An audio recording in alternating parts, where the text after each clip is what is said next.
We are delighted to welcome you for this international online symposium, The Future of Liberalism, Japan, France, and Germany in Global Context.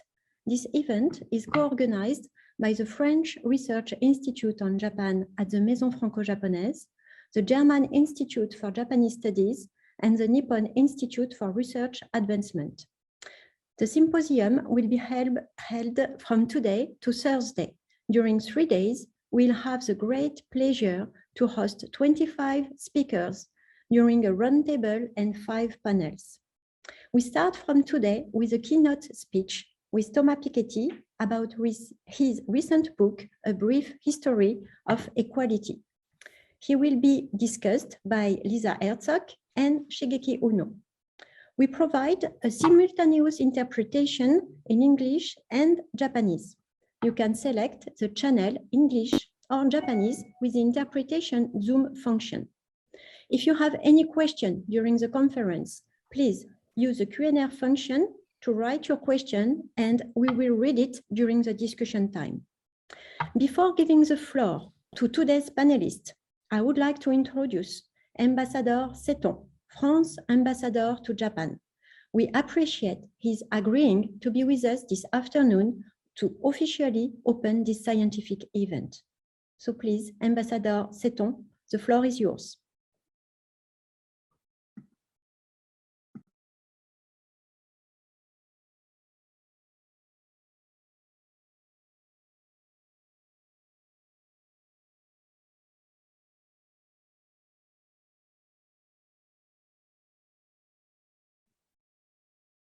So please, Ambassador Seton, the floor is yours. Thank you.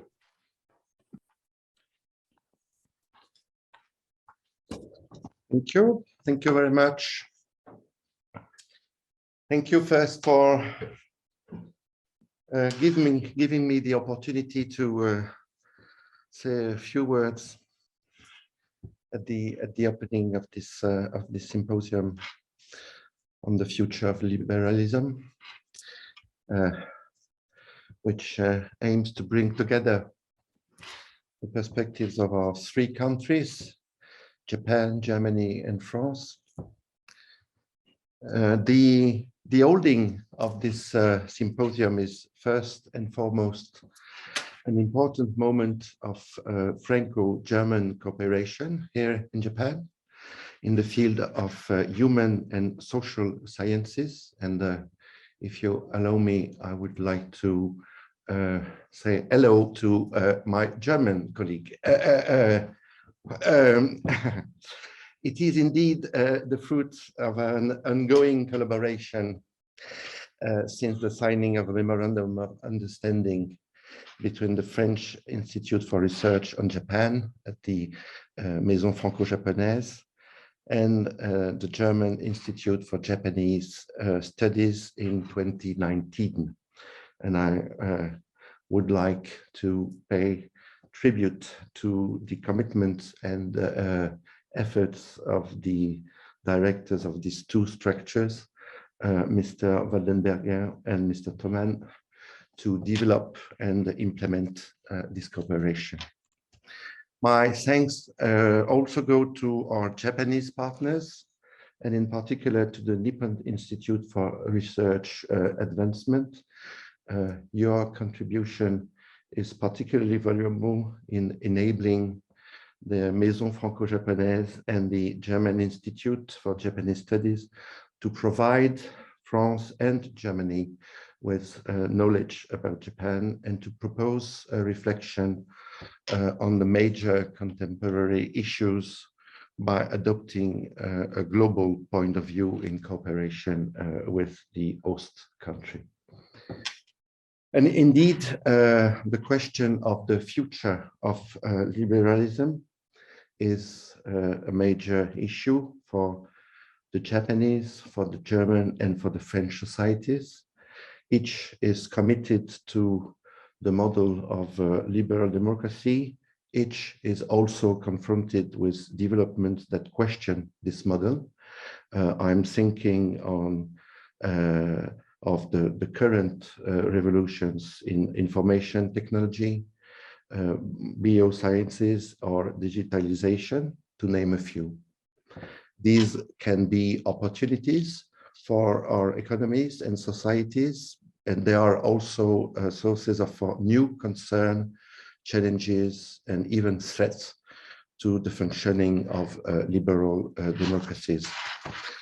The context of the pandemic may also have challenged the liberal foundations of public policy and governance in democratic regimes, and some of the measures taken to fight against COVID have had a significant impact on individual freedoms, responsibility, social cohesion, and/or social control, but also on free trade, competitiveness, and market regulation.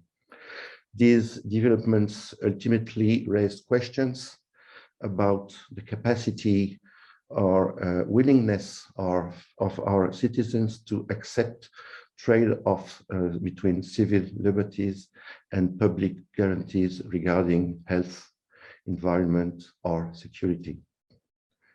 To address these questions, speakers will debate from Germany, France, and Japan, but also from Austria, Canada, and Switzerland. And today, on the first day, 3 renowned researchers will debate in English and in Japanese in order to reach a wider Japanese audience. And I would like to thank Thomas Piketty, Shigeki Uno, and Lisa Herzog for their presence here today. And on the second and third day, panels will discuss in English the concept of liberalism, the debates it has generated and continues to generate in our countries, and its relation to technological developments. So, ladies and gentlemen, I thank you once again for attending this symposium, and I wish you an excellent conference and also fruitful exchanges.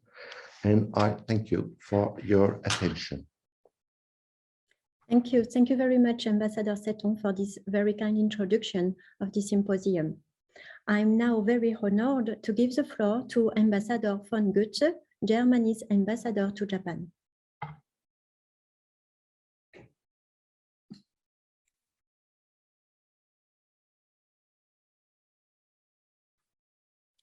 Yeah, thank you very much.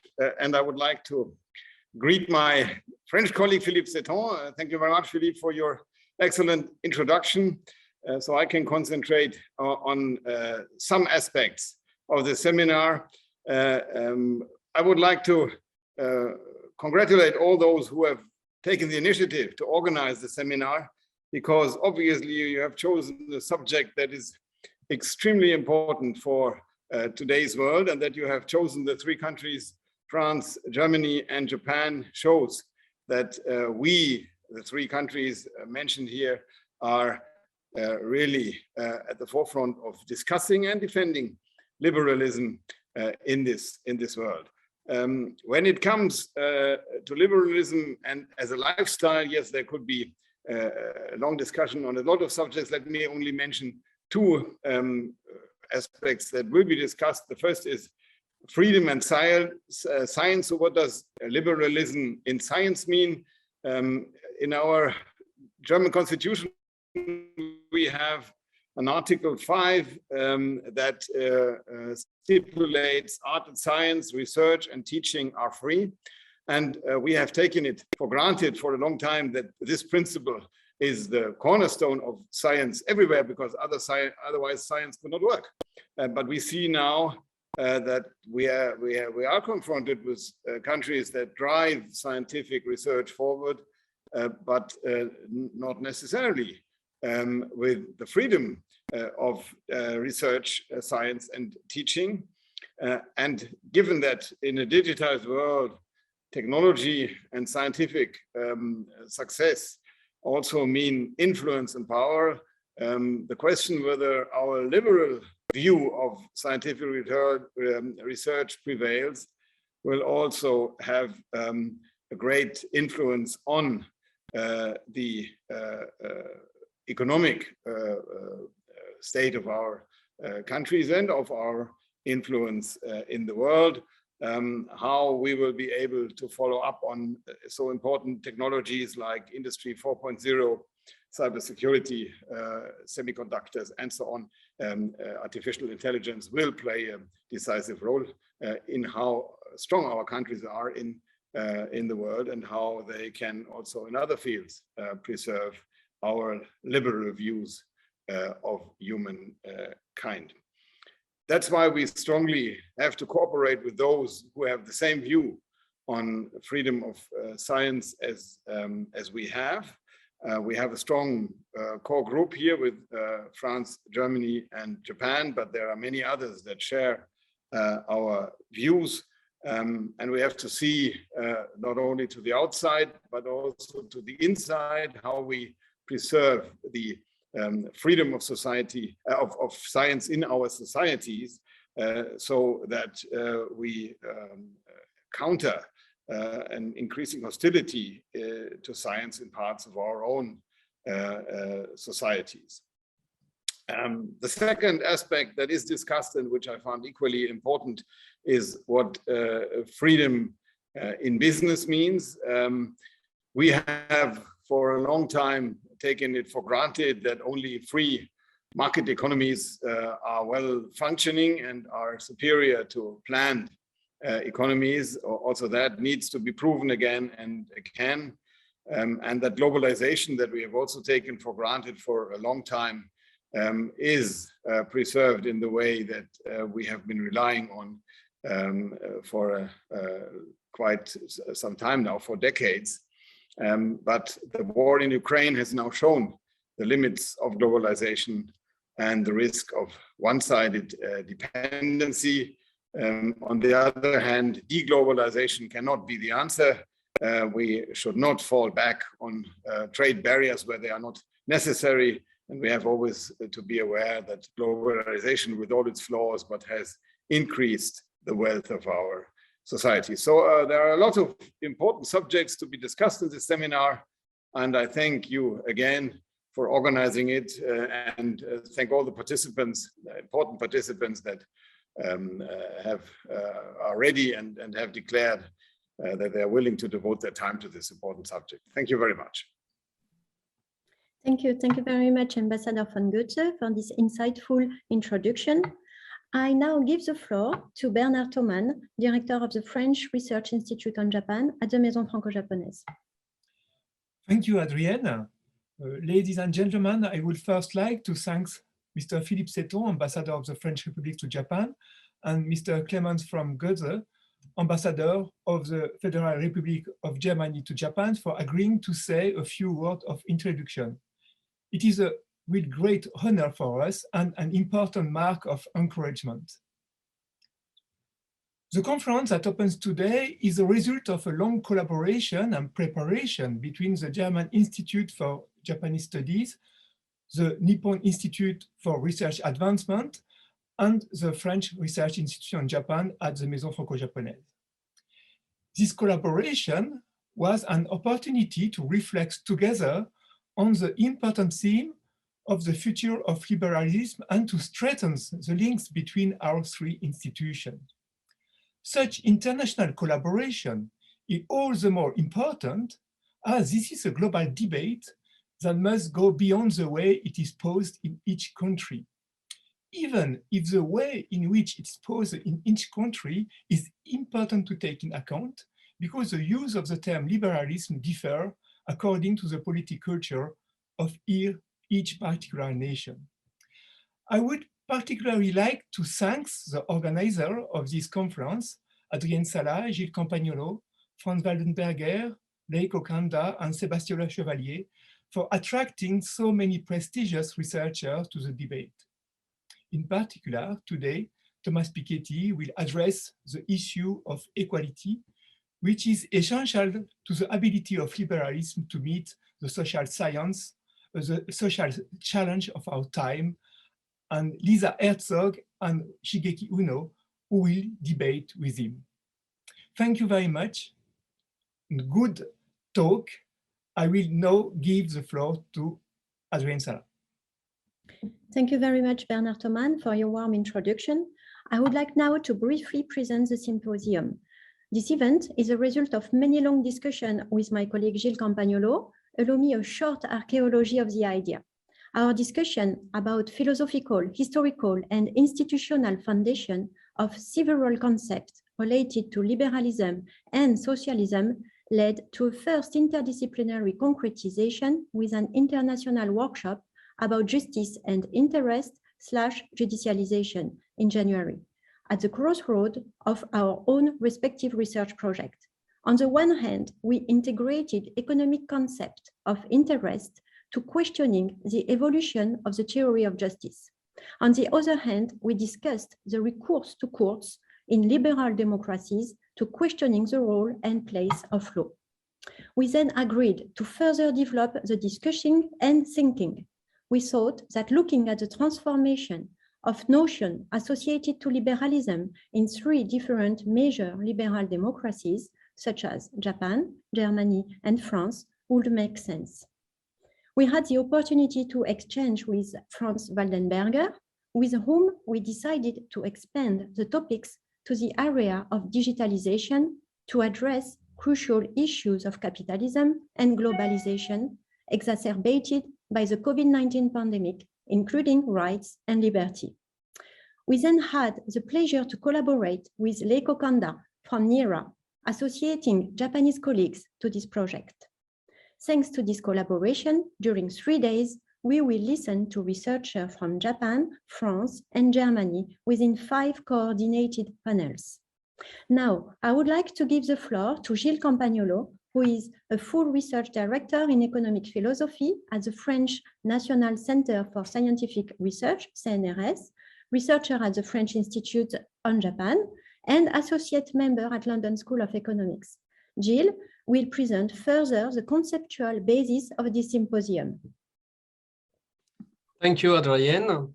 And thank you to all the people who presented this symposium, and for you, Adrienne, to remind how this started and how we were glad to initiate it and cooperate with our colleagues from Germany and Japan. Chronologically, historically, those versions of what we call now liberalism at present were embedded in the French Revolution times, in the German idealism philosophy, in the early stages of the Enlightenment, French, Scottish, Austrian, where the idea of free will individuals, the role of citizenship and the rule of law were established and discussed first. Hence, the consequence upon the word of liberalism. Liberalism meant the absolute right to freedom for individuals in all fields of the new civil society that established itself at the time. The word liberal was used as a meaning of progressive movement. Movement party in 1848, while the revolutions was all over Europe, France, Germany, etc. And it meant opposition to conservatives and to the party of the order. This meaning remained very strong as progressive in its US use. In America, a liberal is something like what we call a progressive on the left side of the political spectrum. In our countries, the meaning has been restricted mostly to the economic understanding of it. Free trade, free markets, competition. What is common to both meanings is tolerance and the free development of one's rights and one's individual will within society. The dichotomy of the word should not diminish the idea that there is both a larger diversity with many currents in liberalism and a continuity throughout history. The issue whether political liberalism based upon tolerance, moral and political freedoms, and economic liberalism based on free trade and markets and free competition, private ownership, is compatible, both protecting one another and permitting freedom of entrepreneurship in both citizen actions and practical economic undertakings. This issue has created a host of forms of liberalisms. There is classical liberalism, or a kind of systemic economic freedom, which respects free competition under the protection of private ownership of productive assets.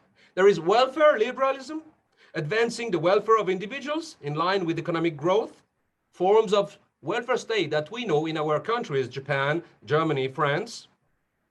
There is liberalism made fair and critical, more social, egalitarian oriented, given and granting all citizens equal rights to basic liberties. There is libertarianism and forms that are called neoliberalism, ultraliberalism. They include the Austrian school, of which my works were kind of focus.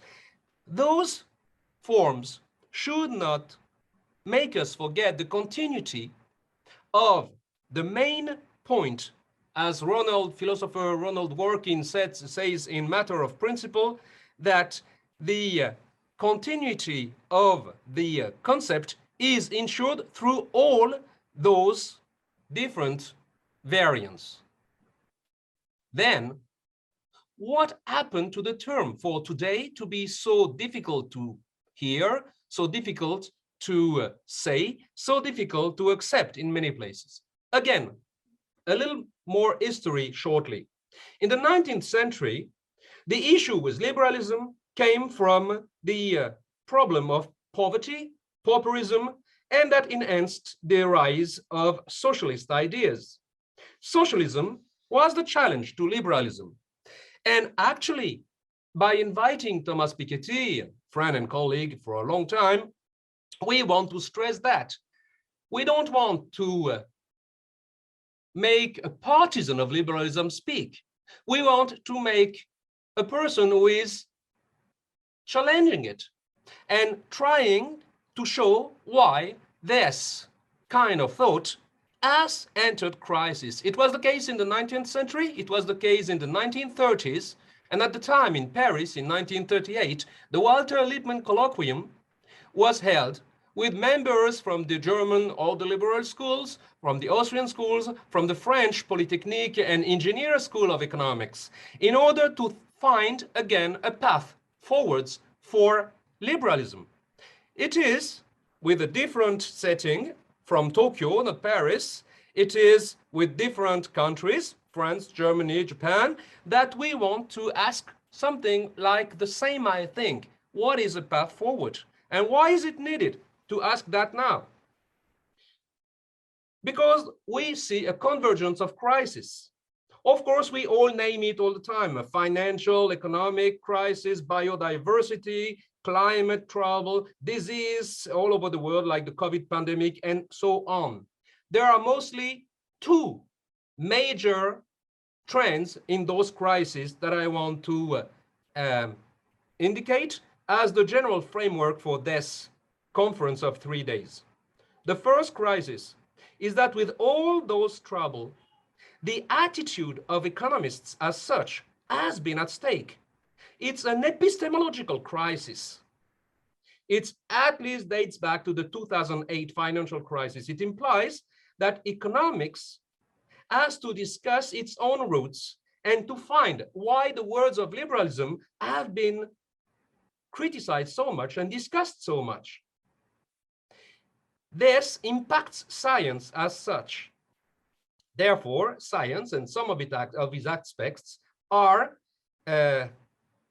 need to have philosophy and reflexive attitude put to use in order to understand them. Economics and liberal schools are related. They need philosophy to understand this epistemological crisis.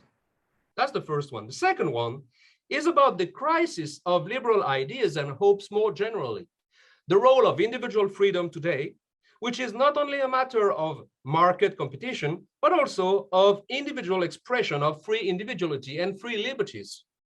what is granted, what we take for granted in our countries, in our liberal democracies, may not be the case everywhere, we know that, but we may even question what is happening in our world. Therefore, liberalism confronted to an epistemological crisis and a crisis of its ideals and their implementation is at stake now.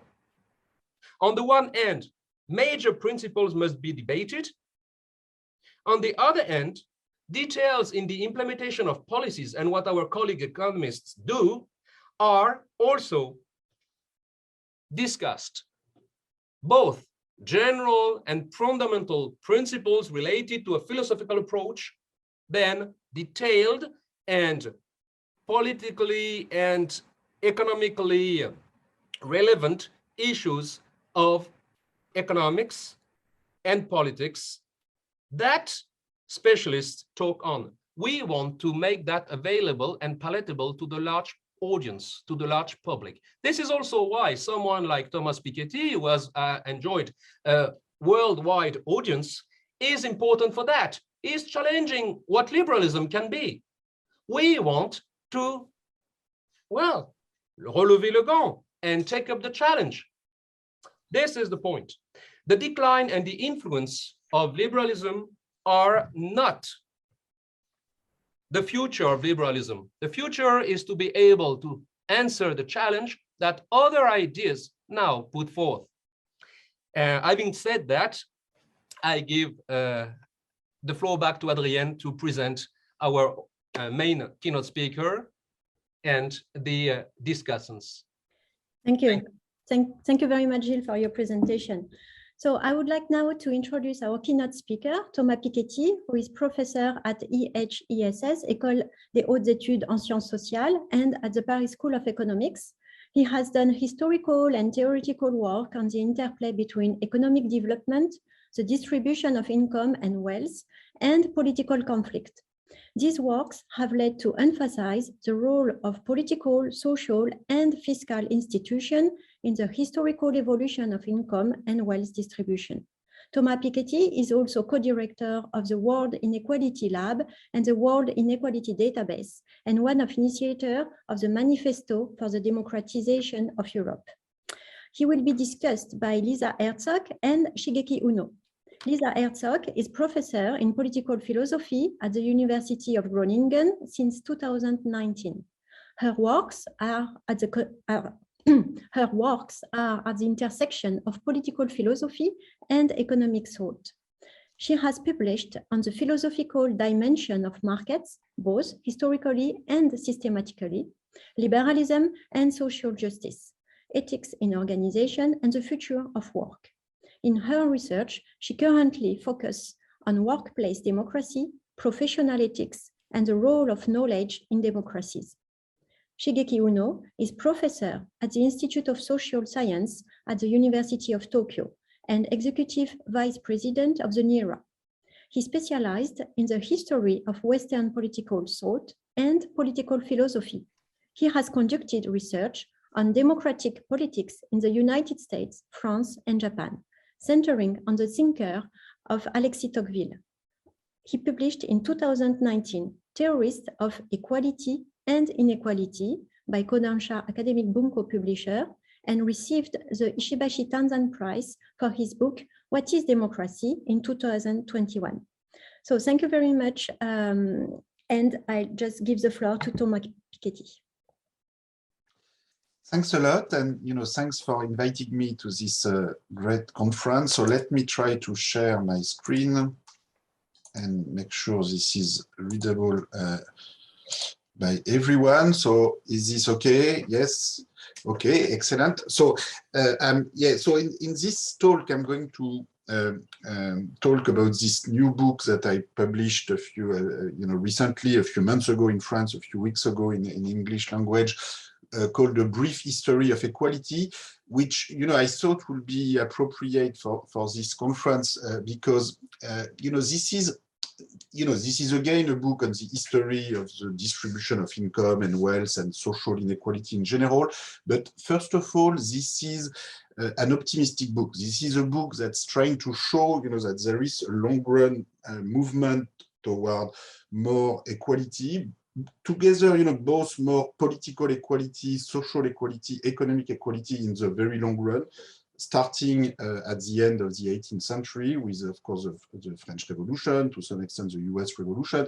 And this movement has been continuing in the 19th century, in the 20th century, and in a way it's continuing today. And, I know this can seem like a paradoxical message at a time where people can be very negative about the world and about recent evolutions. And of course, I am aware of that, but, I'm trying to show in this book that, the rise of modern prosperity, economic prosperity, and also the rise of modern political liberalism in a way has come together with an extraordinary movement toward more equality in all dimensions, and this is this positive message that I want to stress, with of course a conclusion that we can continue in this direction. Now, this is a movement toward more equality that did not happen spontaneously or naturally in any meaningful sense. It involved enormous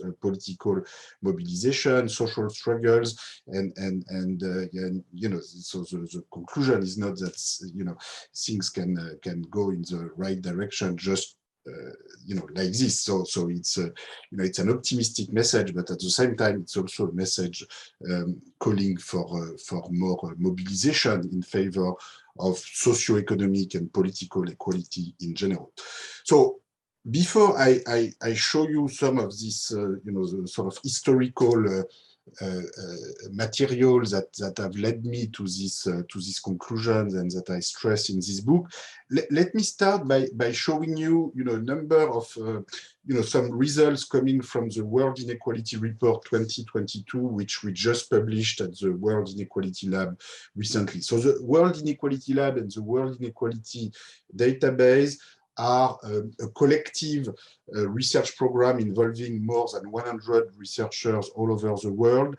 And historically, we've started to work on the distribution of income. So, this is a World Inequality Database where we put new data online, almost every week. And every 4 years, we have this World Inequality Report. So we had one in 2018, we just had one in 2022, where we try to give a synthesis about sort of what's new, about what we've learned over the past 4 years in terms of global inequality perspective. So initially, the World Inequality Database started with income inequality, as I was saying. So let me give you a first sort of snapshot of the picture of global inequality today. So here you have a simple estimate, which is the share of total national income going to the top 10%. So, if we had complete equality, this share should be 10% because it's 10% of the population. If you had complete inequality, it should be 100%. So in practice, of course, it's always between 10 and 100. But what I want to stress here right away is that there are lots of variations. So it doesn't go from 10 to 100, but it goes from basically, say, 20 to 70. So, or 25 to 70. So in the most equal countries in the world today, which will be typically Nordic Europe, Sweden or Norway, it will be 25% of the total income going to the top 10%. In the most unequal country, which would be South Africa today, it would be about almost 70% going to the top 10%. And after South Africa, at the top of inequality, you would have a country like Brazil or Mexico or Chile, where it would be 60-65% going to the top 10%.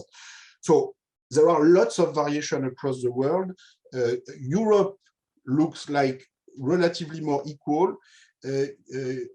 US is more unequal. The US are more unequal than Europe, of course, but they are more equal than Latin America, more equal than Sub-Saharan Africa, more equal than South Asia or the Middle East. So they are in relative terms, the most, and Japan is sort of in between Europe and the US, if you want to summarize.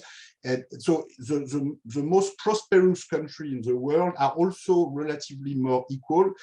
Now, they've not always been like that. What's interesting when we take an historical perspective is that Europe, which looks relatively equal today, at least, as compared to other parts of the world, if you go back 1 century ago, before World War I and in the 19th century, the top 10% income share in Europe was between 50 and 60%. So it was not South Africa today, but it was relatively close to Latin America today, maybe a bit more equal than Latin America today. So it has changed enormously over the past century. So this is, lesson number 2 is, this reality. So lesson number 1 is there is enormous variation in levels of inequality across the world. Lesson number 2 is there is enormous historical variation. So countries are not frozen at a certain level of inequality. Inequality is not determined by culture, forever. And, some countries are always more equal. Some countries are always more unequal. This changes over time through political institution, economic institution, these things change over time. So this was the first indicator, the share going to the top 10%. Maybe it's even more striking if you look at the other side, the share going to the bottom 50%. So, okay, so what doesn't go to the top 10 or to the bottom 50% by definition goes to the middle 40%, people who are in between the top 10 and the bottom 50. So look at the bottom 50% share. So again, if we had complete equality, this should be 50%, because after all, they are 50% of the population. If you had complete inequality, it should be 0%. So in practice, it's always between 0 and 50 again. But if you look at the world map, it goes from 5 to 30. So, or say 5 to 25. So again, the most unequal country will be South Africa with 5% of total income for the bottom 50%. Latin America will be between 5 and 10. Although again, there are some variations. You have some countries like Argentina, partly because of a sort of quasi-welfare state built under Peronism, or at least some variations in social state building as compared to Brazil or Mexico. You have, the bottom 50% share is significantly larger than in other Latin American countries. But by and large, Latin America is, say, between 5 and 10%. Europe will be, in particular, Northern Europe, as large as 25%. So, when you are 50% of the population and you have 25% of total income, okay, you are poorer than average, because after all, you are the bottom 50%, but it means that your average income on average is about half of the average income of the entire population. So you are poorer than average, of course, but you are not hugely poorer. Now, if your income share is 5%, it means that your income on average is only 1/10 of the average income of the country in which you live. So, I think it's important to have these orders of magnitude in mind, because what this shows is that the distribution, of income matters a lot.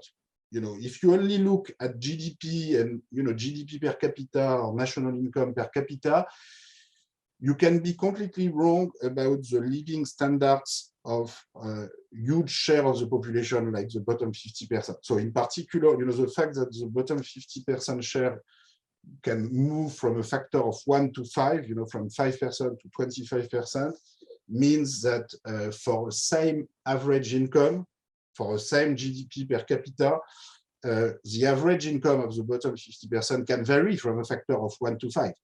So for the study of poverty and access to basic goods, it means that the distribution is tremendously important. So that's the first conclusion I wanted to stress. The distribution is important. It varies a lot across countries. It varies a lot over time.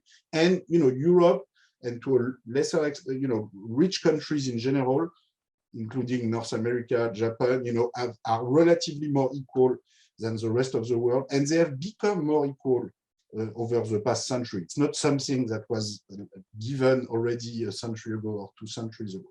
So that's the first point I wanted to stress. Now, the novelty in the World Inequality Report 2022 is that in addition to this data on income inequality, which we have gathered over time using historical data coming from income survey, national accounts, income tax data, many sources that we try to combine in the most consistent possible manner. We have, in the World Inequality Report 2022, we have tried to extend our work in 3 directions, which is the distribution of wealth, so property, what you own, the gender inequality, and environmental inequality in the sense of the distribution of carbon emissions. So I want to give you a quick snapshot of the main conclusion. First, about inequality of wealth. So, income is what you earn typically during a given year. Wealth is what you own at a point in time. So here we are talking about net wealth. So this is, this includes real estate, business assets, financial assets, net of debt. So this is always net wealth. Now, if we look at the distribution of wealth around the world, you can see, well, first, as compared to income, it's always much more unequal. It's always much more concentrated. And, the progress that has been made over time, so to speak, in terms of equality of wealth, has been relatively limited. So if you look at Europe, in particular, the bottom 50% share in total wealth, is only 4% in Europe. So this is better than North America, where it is 2%, or Latin America, where it is 1%. But 4% for the bottom 50%, that's really small. Still, there's been some progress in the sense that you can see this middle 40% group, which I call the patrimonial middle class in my work, now as almost 40% of the wealth in Europe, which is more than in other parts of the world. And the top 10% has only, about 60%, between 55 and 60%, which is, of course, a lot for the top 10%. But, 1 century ago, before World War I, it used to be 80, 90%. So, there's been some progress also in terms of wealth distribution. And, I think this has also been very positive. The emergence of this patrimonial middle class increased social mobility, increased, economic decentralization, the possibility for more people to create firms, to build a home for their family, so this has been a very positive deconcentration of wealth, but it's still quite limited. And, in particular, the bottom 50% basically owns very, very little wealth.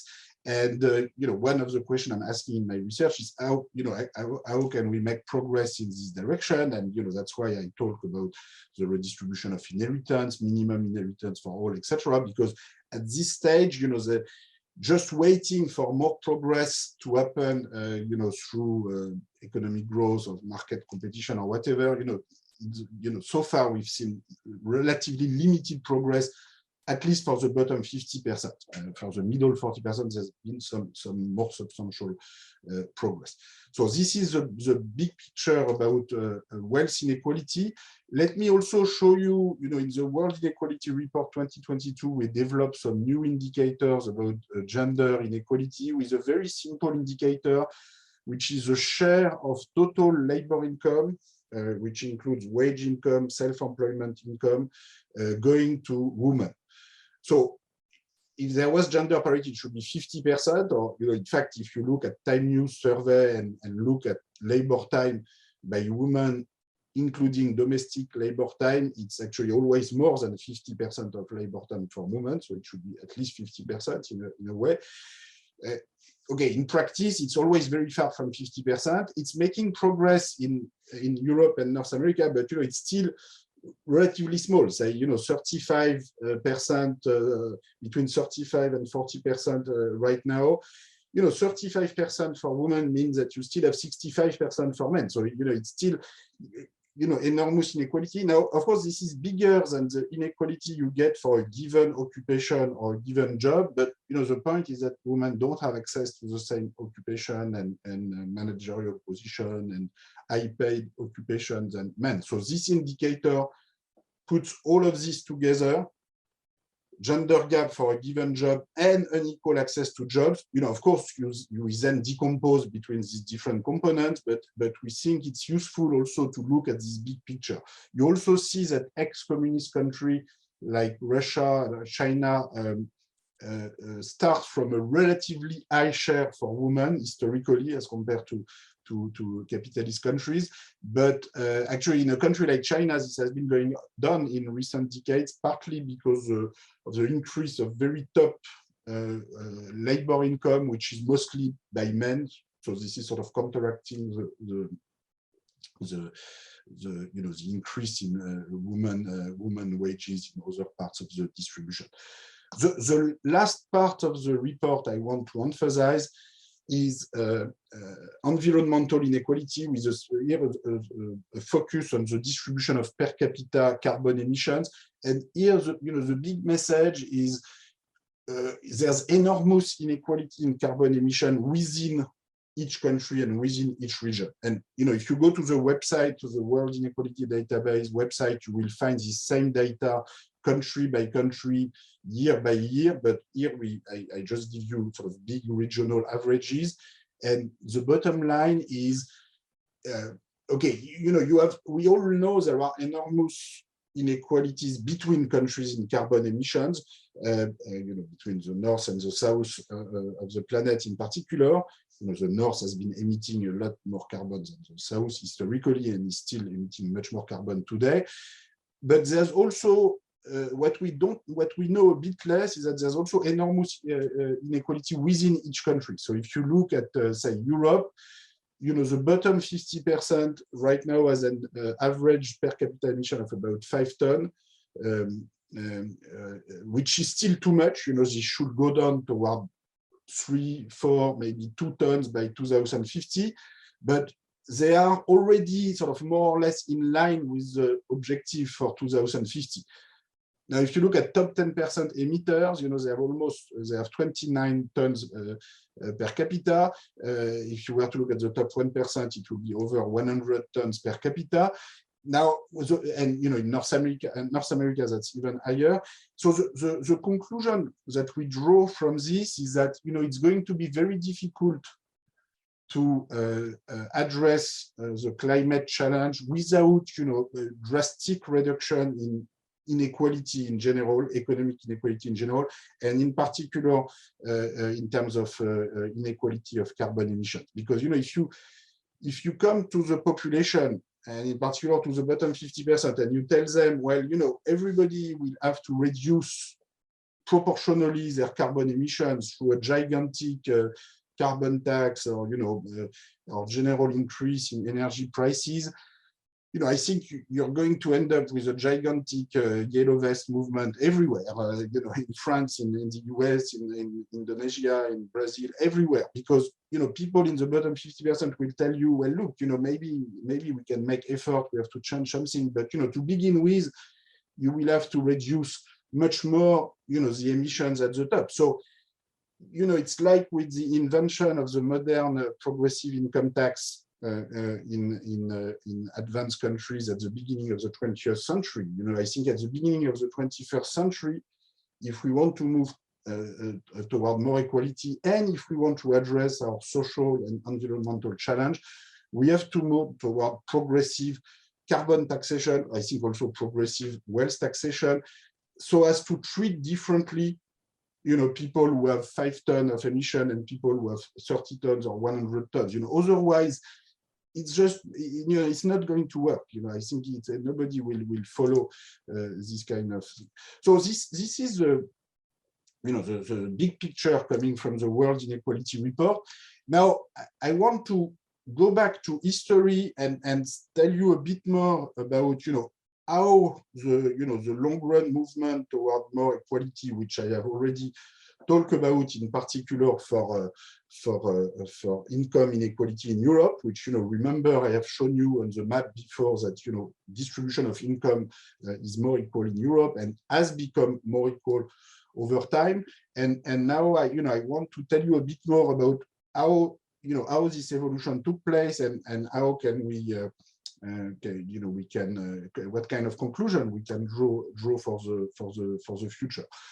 So I'm going to try to summarize some of the lessons that I described in this book, A Brief History of Equality, which, I should say, it's maybe a more optimistic book than my previous book, although I think, if you read them well, the previous books were also optimistic, but I guess they were so long that it was not always easy for everybody to see that. So, at least this one is much shorter. This is 250 page long. This can be read in a weekend, I would say, as compared. So, I wrote 3 big books on the history of inequality: Top Incomes in France, which was published in 2001, Capital in the 21st Century in 2013, Capital and Ideology in 2019. Each of them is about 1,000 pages long. So, this makes 3,000 pages. So, please don't read them, unless you have a lot of time to devote to this subject, which, I think is an interesting subject. But if you have limited time, read this one. It's 200 pages long, and it gives you, I think some of the most important finding. And, in particular in this book, as I said, I stress, the existence of a long-run movement toward more equality. So, just so that you get a sense of the structure of the book, there are, it's a short book, but you still have 10 chapters. So, each chapter is about 20 pages long. So, this in the book, I start looking at the long-run movement toward more equality, in particular the slow deconcentration of wealth and power that comes with wealth. And I'm going to focus on this in my presentation.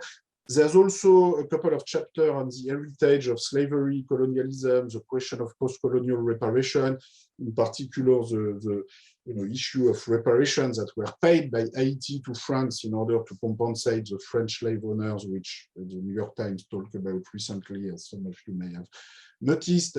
But I'm not going to talk about this today. There's also the book focuses a lot on what I call the great redistribution between 1940 and 1980, which I'm going to talk a little bit about today.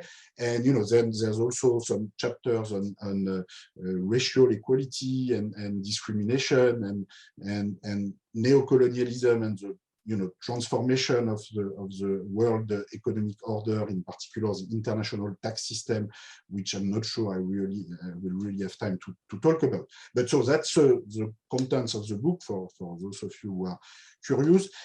In this presentation, I'm going to focus on this limited movement toward more equality of wealth that we see in the long run. And so here I look at France because one good thing about France is that we have actually very good data about wealth, starting with the French Revolution because of the system of property registration and taxation of inheritance that was put in place at the time of the French Revolution, which did not redistribute wealth too much, as you can see from this picture, but at least gave us an observatory of wealth through the archives and inheritance archives, which we've been exploiting with my colleagues. So what you see on this graph is that in the long run, and in particular during the 20th century, and in particular between 1914 and 1980, you have a significant movement toward more equality of wealth in the sense that the share of the top 10%, used to be 80 to 90%, and today it's only 50, 60%, which is still a lot for 10% of the population, but it is a significant decline. And the middle 40%, people who are in between the top 10 and the bottom 50, their share has increased significantly.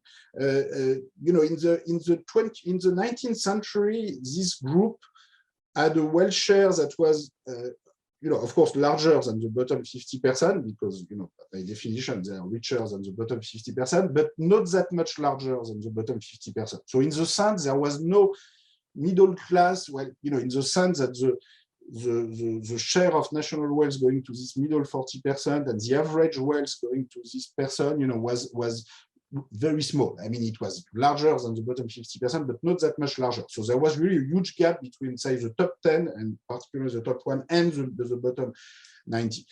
Now you can see that the middle 40, this middle 40% today, which I call the patrimonial middle class, has a wealth share that has declined a little bit since the 1980s, 90s, and it has declined even more in the US. So if you looked at the same graph for the US, it has declined toward 30–25%. So the decline of the middle class share in wealth has been more significant than in France. But in France and in Europe, so I should say this graph for France is quite representative of Europe in general. They have today almost 40% of total wealth. So, if you are 40% of the population and you have about 40% of total wealth, it means that on average, your average wealth is about the same as average wealth of the country, which today, in a country like France, will be about 200,000 euros per adult. So, this means that, people in this middle 40% group, these are people who have 100, 200, 300,000 euros per adult. So, with this kind of wealth, you are not very rich, but you're far from being completely poor. And it's a big difference, as compared to the bottom 50% who own, 5,000, 10,000, or zero, very, very small amounts. And so, 100,000, 200,000, 300,000, that the rise of this patrimonial middle class, I think is probably the most important long-run transformation, including, for sustainability of political democracy, electoral democracy, and political and economic liberalism in general. This has transformed the structure of society because, the concentration of wealth is also the concentration of economic power, economic opportunities. When you have 100, 200, 300,000 euro in wealth, it makes a big difference. For people who own millions or billions, maybe it's 100 or 200 is equivalent to zero, but in fact it's very different, because when you have zero, or when you only have debt, basically this puts you in a very weak bargaining position vis-a-vis your own life and vis-a-vis the rest of society. You have to accept everything. You have to accept every job, every labor condition, every wage you are being offered. If you have 100, 200, 300, you can negotiate a bit more. You can refuse certain offers. You can create your own firm in certain cases. You can buy your home, and so that you don't need to pay your rent each month to care for your family. So it puts you in a very different position. And I think a society where the bottom 50% individuals would also have, 100, 200,000 euros in wealth, I think will be a better society, generally speaking, because again, wealth is about opportunity, it's about power. It's also about power, of course, at the very top. I think a society where the top 10% and even more so the top 1% or 0.1% have too much wealth, too big a fraction of wealth, is this creates a lot of negative effect in terms of concentration of political power, concentration of political voice, influence on the media ownership, financing of political campaigns, etc., etc. So I think for all sorts of reasons, here we're talking about something that is much more than just about economic numbers and money amounts. It's about power, it's about democracy. And so if we look at this long run evolution, I think one of the big questions is how can we do better than this? Let me first remind you that there's been some progress over the course of the 20th century. So before World War I, this extreme concentration of wealth that you see on this picture, so this was not only in France, this is, if you look at all European societies for which we have data, you have this kind of extreme patrimonial wealth inequality in the pre-World War I period, including in a country like Sweden, which we view today as very egalitarian, but which at the time was one of the most inegalitarian country in Europe, with a very unequal political system. Let me remind you, Sweden until World War I was a country where not only the top 20% male property owners could vote, but within this group of top 20% male property owners, you could have between 1 and 100 votes, depending on the level of your wealth. And in municipal elections, there was actually no upper limit, so that you had several dozen Swedish municipalities where a single individual would have more than 50% of the voting rights, and so would be a perfectly legal dictator. And even corporations at the time had the right to vote in municipal election in Sweden on the basis of their capital invested in the municipality, which is something that multinationals today would love to have this, but they don't even dare asking for that. So sometimes they find other ways to get the same outcome, through political financing and media, etc. But the very fact that they don't even dare asking for that is still, I think, is a sign of progress, in a way, civilizational progress over a century. But Sweden in 1910 was a country where you could have economic liberalism and the supposed value of political liberalism, but in fact codified into this extreme form of political inequality of power. And then, through working class mobilization, trade union mobilization, the Social Democratic Party took power in 1932, stayed in power for many decades, and transformed, put the state capacity of Sweden to the service of a completely different project. Basically, the registration of income and wealth was used not to distribute more voting rights to rich individuals, but rather to make them pay very progressive tax and to pay for a system of relatively equal access to education, to health, which, is not perfect. We've seen with the pandemic all the limitations of our public health system and education system, etc. But at least is much better than pretty much everything we had seen before that. So this is again, an example that there's no cultural or civilizational reason why a particular country should be equal or unequal, and that things can change pretty fast through the transformation of institutions and through political mobilization. Sweden is also an interesting case because World War I, World War II played a very limited role in this transformation, which shows that you don't need big catastrophe to get this kind of change. And what matters in the end is more the positive transformation of the legal system, the fiscal system, the educational system, and the whole set of institutions. Let me accelerate a little bit, and I'm looking at Adrien so as to be sure that I'm not spending too much time. We said you want me to speak for about 40, how much longer? Almost again 15 minutes would be great. 15 minutes, to 20 okay. minutes.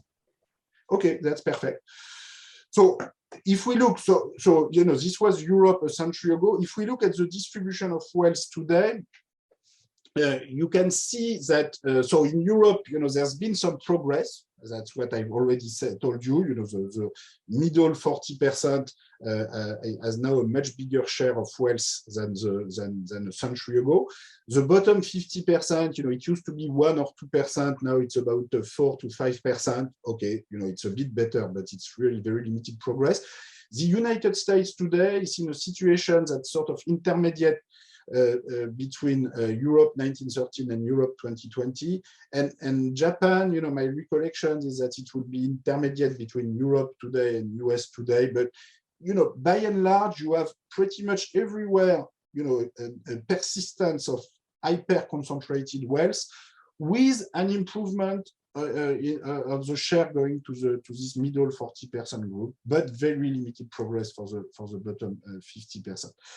So now, how did we make progress over the 20th century? I already mentioned, the case of Sweden, the rise of the welfare state, which was certainly, one of the big explanations for the movement toward more equality of wealth, and especially more equality of income, because this is for the distribution of income that there has been more progress historically. Just to make clear, when we talk about the rise of the welfare state, which I prefer to call the social state, because I think it's really the right of relatively equal social rights in terms of access to fundamental goods, starting with education, health, old age, economic security, And when you look at this transformation, so here on this graph, you have so this is the summary of the rise of the social state in Europe. So this is the average for Germany, France, Britain, and Sweden. And so you have variation between these countries, but by and large, this is the same, it's relatively similar evolution everywhere. What's very striking is to see that, okay, before World War I, you had a small rise in social spending, but this was really very small. So, before World War I, total fiscal revenue was always less than 10% of national income. And most of the tax revenue will be used to pay for the army, for the police, the military spending in particular, could be half of that.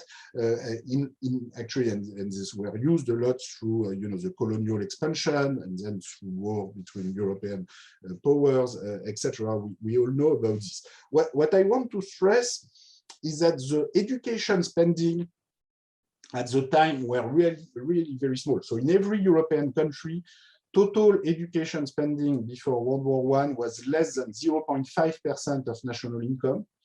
At the time, in the US, it was about 1% of national income. So it was still quite small, but it was twice as large as in Europe. And there's been an educational advance of the US throughout the 19th century and throughout the 20th century. So in the middle of the 20th century, in the 1950s, you already have about 90% of a cohort going to high school in the United States, whereas in Europe, in Germany, in France, or in Japan, at the time, it was 20, 30, 30 to 40% in Japan, which was relatively ahead, but the US was far ahead.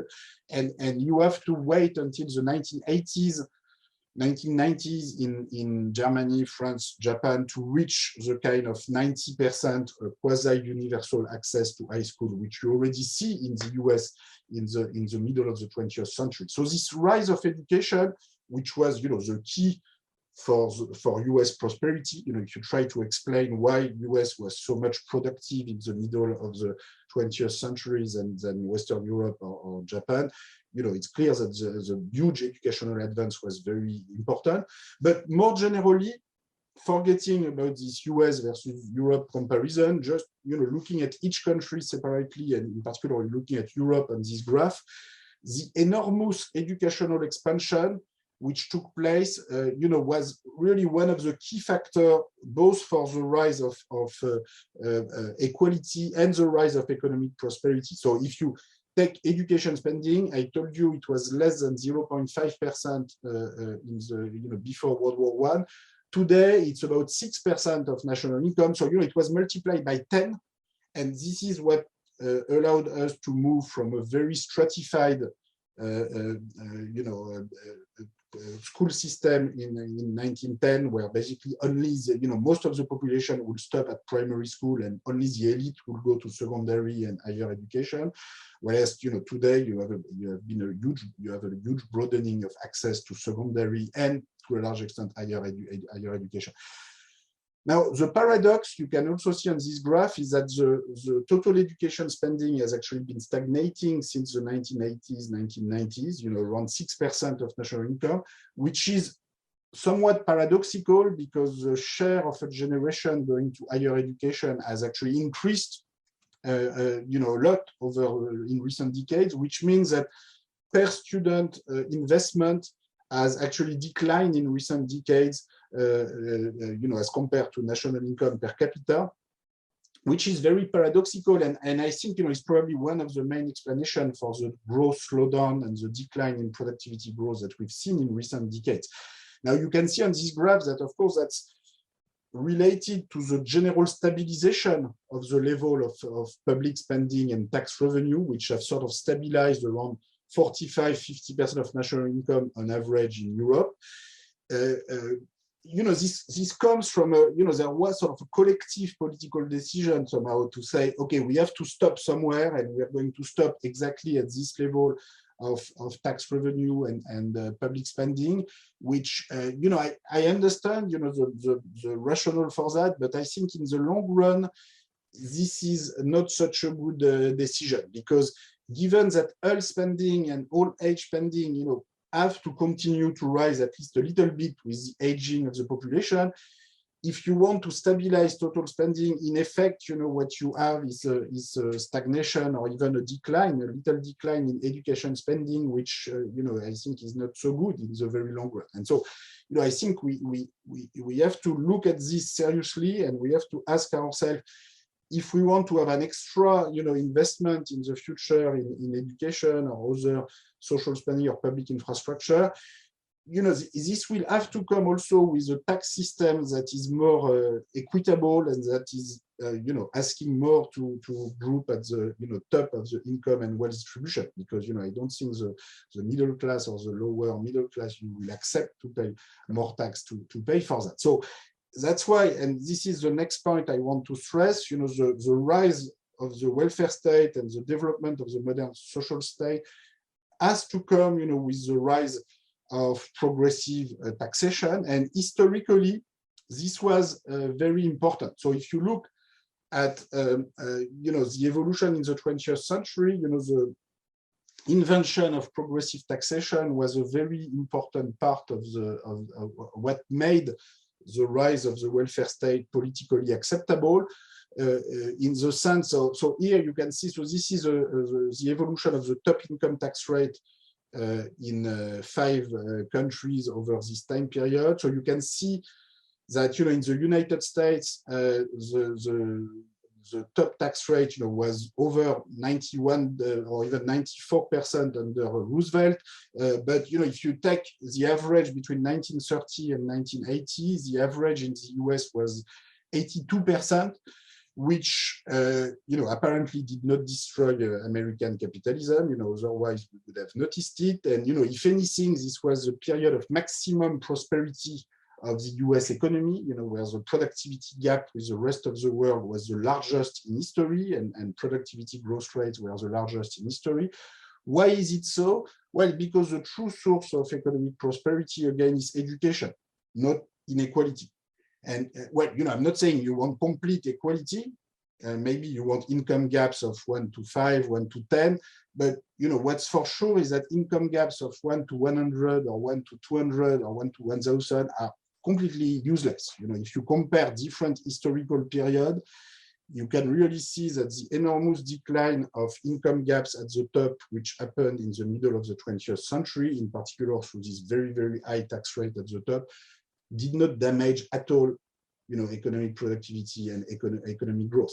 And at the end of the period, you know, the top tax rate were divided by 2, but in fact, growth rates, you know, national income per capita growth rate was also divided by 2, you know, in the 3 decades following the Reagan reform. So this was supposed to boost economic growth and to allow average income and average wages to rise like what we've never seen. Well, you know, what we've seen is a division by 2 of macro growth rate. And, you know, I think the explanation has a lot to do with the stagnation of educational investment. But in any case, you know, if you look carefully at the historical evidence, you know, I think very progressive taxation at the top of the distribution was a big success historically. And I think it's really high time to revisit this historical experience. You know, I know, you know, it's difficult to have a quiet discussion about these issues, because when people see these tax rates, you know, they become crazy. They have very strong opinion about this, you know, even if they've never looked at the historical evidence.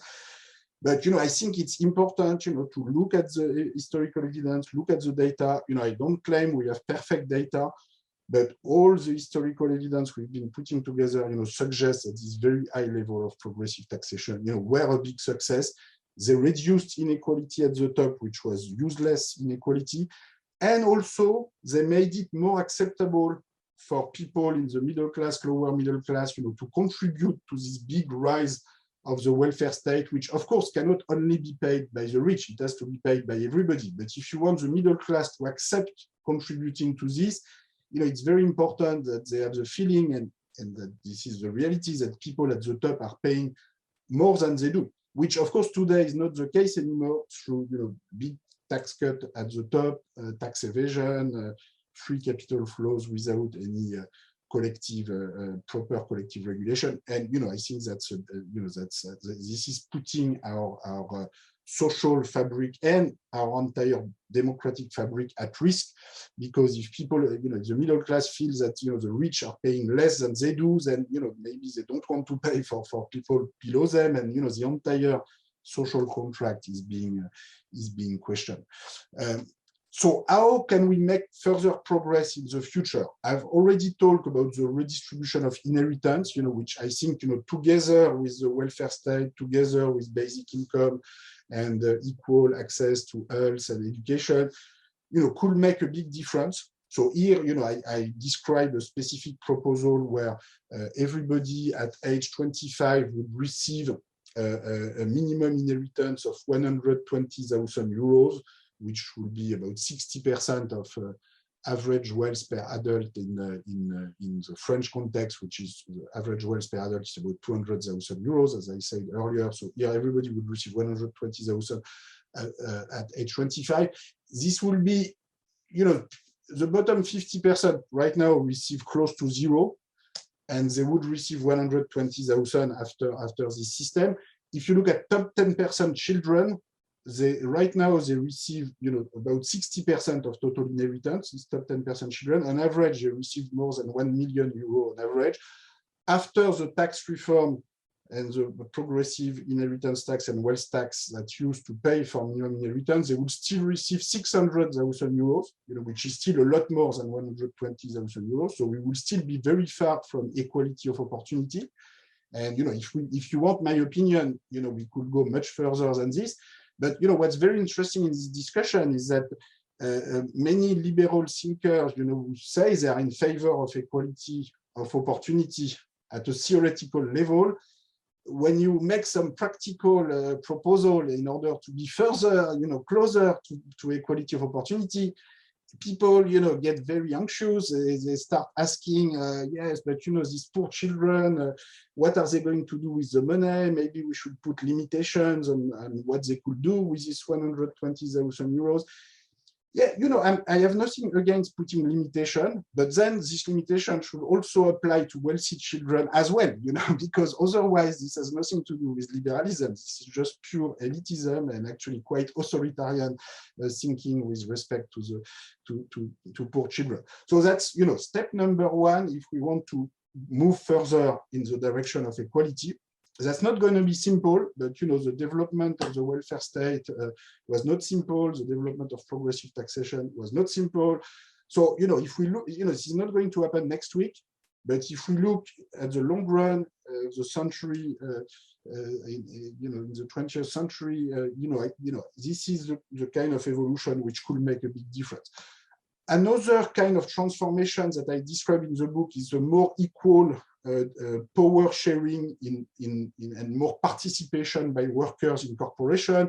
So, I'm not going to get into the details, but the basic idea is to extend to every country and every size of firm the sort of co-determination / co-management system that you have already in Germany, in Sweden, where you have up to 50% of voting rights going to worker representative in large companies in Germany. So this, the idea would be to extend this to all countries and all size of firm, and also in the 50% of voting rights going to shareholders, to have a limit of maximum, say 10% or 5% of voting right going to a single shareholder in large company. So what you show on this graph is that for small companies, a single shareholder will still have majority control in terms of share of voting rights, but in large companies, you would have to discuss. Basically, you would have to have more economic democracy. You would have to involve, the thousands of or hundreds of engineers, technicians, workers, which after all, have invested their labor in the company, and sometimes are much more committed to the long run evolution of their companies, and shareholders will go and buy and sell their shares and have a very short run objective. The last part of the transformation toward more equality, which I want to conclude with, is again education, because education is the area where we've made a lot of progress historically, But there's still a lot of progress to be made. So we've moved toward universal access first to primary schools, then to secondary school.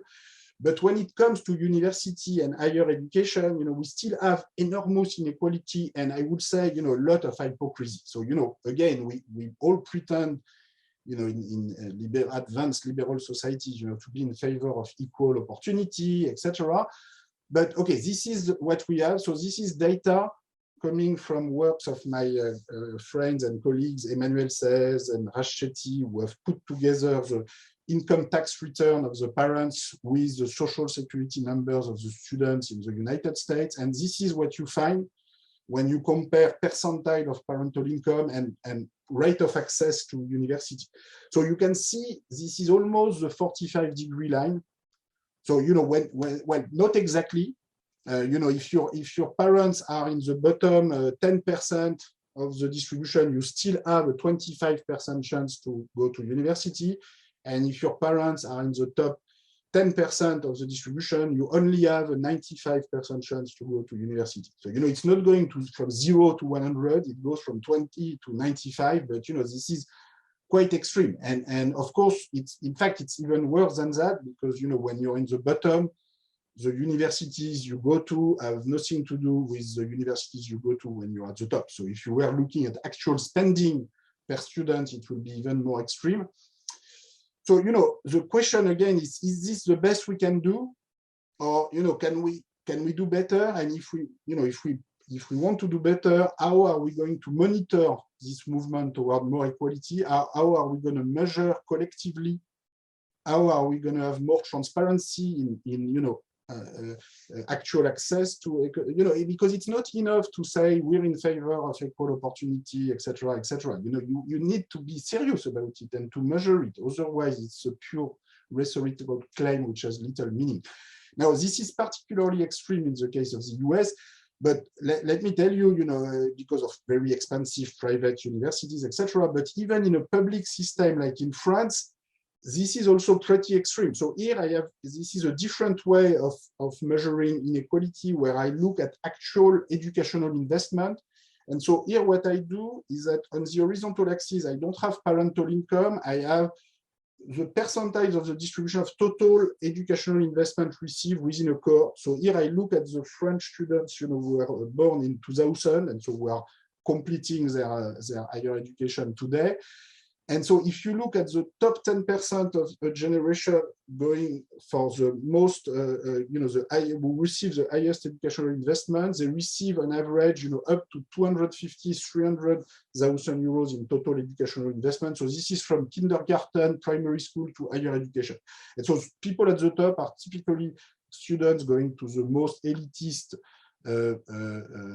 track of our higher education system, to the Grande École system or preparatory classes, which are relatively well funded in France. Per capita, per student spending in the elitist track is about 3 times bigger than in the standard university track. So people in the middle are typically the people going to university. And people at the bottom, who receive only 70,000 euros are people exiting the school system at age 17 or 18 and not going to higher education. So you can see, so this is only the public spending, and private spending can amplify this. But already the public spending system, in effect, is giving 3-4 times more resources to top 10% children to bottom 10% children. Now, in these top 10% children, of course, we could have children with low income, and in the bottom you could have children with high parental income. But of course, in practice, there's a big correlation between how far you go in education and parental income, so that in effect, the public education system is going to reinforce the initial social inequality. So again, the question is, can we do better than this? Is this the best we can do? And if we want to do better, how are we going to monitor the evolution collectively? I want to conclude with an optimistic note, so to speak, which is that, even though this seems very unequal, what I've just shown you, this is actually much better than what we had in the past. So here, I compare France 2020 with France 1910, and I've also put, an example of a colonial society, which is Algeria 1950, just so that you realize how much further this can go, in a colonial setting in terms of inequality.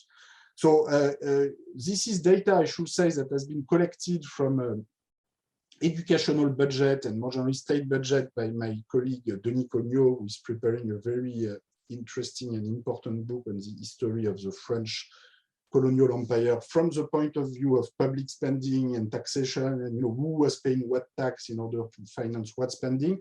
And if you look at the data for Algeria, up until the end of colonial Algeria, basically the top 10% of the children who are the children of Europeans, because you have separate schools for the children of European and the children of Muslim Algerian, are receiving more than 80% of total educational budget. This is probably even more extreme in terms of segregation of schools and resources that when you have in the south of the United States, at the same time, where you also have, of course, segregated schools, between African American and white children, but the inequality in resources is not as extreme as what we get here.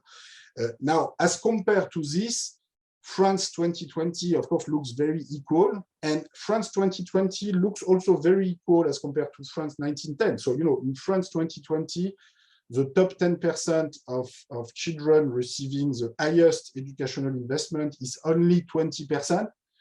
Now, of course, this is still a lot because, the bottom 50%, they receive, say, between 30 and 35%, but, they are 5 times more numerous than the top 10%. So it still means, even here, France 2020 looks very equal, but in fact, the top 10% children receive 3-4 times more spending than the bottom 50%. This is this data, by construction, this is the same data for France 2020, which I used to compute this share. So this is showing you that, even though, the education system today looks very unequal, there's been a tremendous movement toward equalization of educational resources, which is, the primary factor for equality. And, of course, here we are not just talking about economic equality, it's also political equality, social equality, equality in participation to social life, political life, including economic democracy in companies that we're talking about.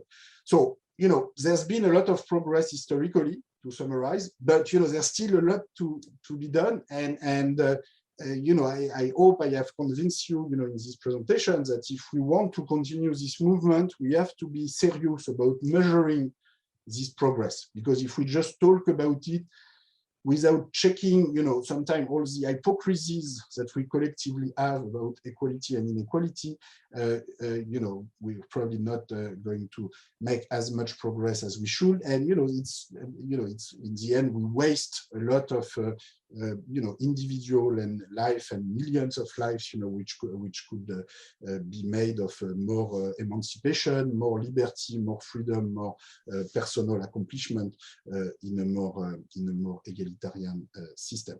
Let me stop there, and thanks a lot for your attention. Well, thank you, Thomas. And it would be better if we were in the same room, and it would be nicer, etc. You'll come to Japan next time. Okay. Thank you for a long talk about those two main papers that you presented, the World Poverty Report on the one hand, and your brief history of equality on the other hand. I think that some works are being translated in Japanese as well, and people will be able to receive them. I have noted for myself a few surprises in what you said, especially that optimistic tone that changed from the day of doom that I used to read to feel when I read some of your writings, and also a few questions of lexicon and of words. But we will have time to come back upon that later on. So for now, maybe Adrienne will introduce Lisa Herzog and Uno Shigeki for the discussions. We're running a little bit late, but please think that around 6:30 or so, 6:35, we would like to have questions and answers by Thomas and Lisa and Professor Shigeki Uno, because we already have quite some questions for you. Adrienne, will you? Thank you. Thank you very much, Thomas Piketty, for your very insightful presentation. And we will start the roundtable. We'll give the floor to Lisa Herzog. So please, Lisa, the floor is yours. Thank you very much for having me. Thanks for this great invitation. And I've very much enjoyed listening to Mar's talk. And I share this general view that we need to be optimistic, maybe not just because of how we look at the world, but also as a moral question. I think it's a moral imperative to be optimistic because we need to keep thinking about how improvements can happen. Our so-called liberal societies, however you define it, seem to be very good when it comes to technical innovation. And one data point on this that I find really striking is when you think about what happened in the last couple of years about the corona vaccines, the speed with which this technical and biomedical innovation was made was just breathtaking. I mean, it's fantastic how quickly this happened, based on previous research, of course, based on partly publicly, partly privately funded endeavors. But then what we also saw was that social innovation was actually lagging quite behind in at least two senses.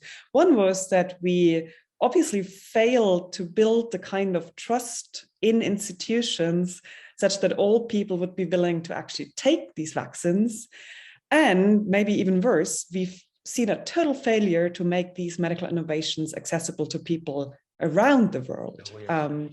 And I often think that many of the challenges of climate change, which Jamal also mentioned, they are at least as much a question of social innovations, changes in institutions, changes in social norms, as they are technical problems. Lots of the technical solutions are there, but the social resistance, the political lack of will, the economic resistance, all of that is keeping us back. So what I want to focus on in my brief commentary here is how societies can get better at learning when it comes to social innovation. And I here want to really resist the model of a kind of technocratic elite bringing blessings to the rest of the population. That would be quite questionable with regard to its democratic character, and it would be probably quite illiberal, but it's also really questionable whether it would work, because for many reforms, in the end, you need them to be accepted by the whole population. So what we should look for instead are societies in which there are really society-wide processes of learning and feedback that can come from all members of society. So I'm here thinking about the tradition of John Stuart Mill, for example, who spoke about experiments in living, or John Dewey, who spoke about the experimental method as a key for social progress. And he also mentioned social scientists having a specific role to articulate the problems of the public. But in the end, it's very much a view where all members of society need to be enabled to participate in innovation. And that's also something that the feminist tradition has always emphasized. In the tradition of feminist activism, you have a long tradition of asking what kind of social innovations can work, how can we learn from others? And I think that is an element of the left liberal tradition that we really need to think about today because of the urgent challenges in our societies. So if we see ourselves as heirs to that tradition, what makes it possible to have democratic learning processes? And I'll focus on the 3 points here. I agree with the need for more equality, but I don't think it's the only thing. But I think that more equality would help bring about more of the other conditions that I think need to be in place. The first is what I call epistemic infrastructures for democracies. And by epistemic, philosophers mean related to knowledge production, of course. So the questions concerning the way of accessing relevant information, finding others who might know something about a specific topic, finding relevant experts, bringing people together who can solve problems together. That's what I mean by epistemic infrastructures. And many of them are public institutions. They can also be private institutions. But what has happened in recent decades has been that these epistemic infrastructures have been quite threatened and partly undermined by a certain kind of free market thinking, according to which the free market is always the best machine for dealing with, to quote Hayek, the use of knowledge in society. And I think that is highly dangerous because it then also went hand in hand historically, even though Hayek was much more nuanced about this, with ideas about minimizing state interference in the public provision of certain goods, and the idea the taxes should be as low as possible, as Thomas already discussed. And that has raised real questions about these epistemic infrastructures of democracy. And Thomas talked about education, which is of course one element here, but there are also broader questions about media, the role of universities. What tasks do they give themselves? Are they driven by indicators and numbers and how many patents they put down, or is it really an understanding of universities also serving the democratic public? And if you have democratic experiments going on, of course, people need to learn about them, hear about them. If some people have great ideas and they just remain limited to their local context, then learning cannot take place. And some of these great experiments in living may actually take place, but no one hears about it, and you don't have feedback loops, and you don't have further learning processes building on them. So I think that's a first condition. A second is a very basic one, but I think still one that we really need to ask ourselves, okay, how are we actually going to ensure this? And that is very basically that there needs to be time and space and energy in people's lives to engage in social experimentation of various kinds. And that can mean that they regularly participate in a social movement or an activist group, or it can mean that they get time off from work to participate in certain projects. But the problem that we see today is that only the most privileged members of our societies can actually afford to do this. Individuals who need 2 jobs to make ends meet, and they struggle to organize childcare and so on, they will simply be too exhausted for any such endeavors. And the more you exhaust people, the more they will just obey orders and really become subjects and not active citizens. And even individuals who could, in principle, financially afford to participate in processes of social innovation might also not do it if they are caught in a kind of rat race with regard to income and wealth that they maybe misunderstand in some meritocratic sense, that they need to keep up with the Jones, focus all their energies on their jobs, which also makes them all the more exploitable by their employers. That is an understanding of what work and careers are all about that makes it very difficult to square with the need to also be a citizen and to participate in processes of social innovation. So if the economic system keeps individuals too busy and too exhausted, they will be reduced, or they will reduce themselves really to bourgeois and not citoyen, to use Rousseau's contrast. And then we cannot expect democratic experimentation from them. The third point is one that Thomas Piketty already mentioned, the issue of workplace democracy. That has many dimensions. It has to do with power sharing, it has to do with the distribution of income, but I here want to focus on a participatory dimension of workplace democracy and the kinds of social habits and skills that it can ideally breed in people. That wouldn't matter so much if you maybe just work 15 hours a week, as John Maynard Keynes had predicted for our generation, but obviously we are not there yet. And given that people spend so much time in their jobs, there's a real question about what kind of mindset, what kind of skills, what kind of attitudes their jobs create.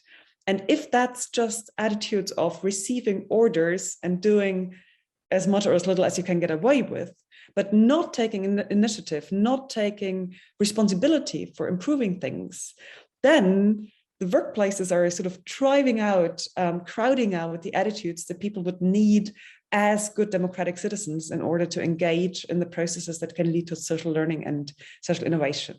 So to summarize, I really share this optimistic view in the sense that we have no chance but to keep trying to reduce inequality, to reduce exclusion, sexism, racism, classism, and to also drive out harmful ideologies such as a certain understanding of meritocracy that are really in deep tension with democratic learning and democratic experimentation. But at the same time, we really need to focus on the conditions of the possibility, sort of transcendental argument, Kant would have said, of everyone participating in such experimentation. But my first book in German was called Freedom is Not Just for the Rich. And I think the freedom to participate in such experiments and to really be an active citizen is at the moment very much limited to the more privileged members of society. And that is illiberal, but also dysfunctional. And that's something that really needs to change. Thank you very much. Thank you very much, Lisa Herzog, for your comments and the discussion. Thomas Piketty, would you like to answer first Lisa Herzog comments, or would you like to hear to Shigeki Uno's comments? Maybe it's better if we move to the next discussion, and I'd be happy to answer them all. But I basically, I agree, and I've learned a lot from Lisa's work, and I think it's better to postpone the discussion after the next discussion. Okay, thank you very much. So I give the floor to Shigeki Uno.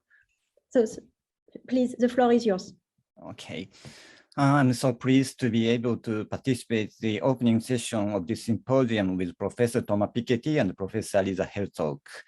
The theme of the symposium is the future of liberalism, and it is organized by Research Institution on Japanese Studies.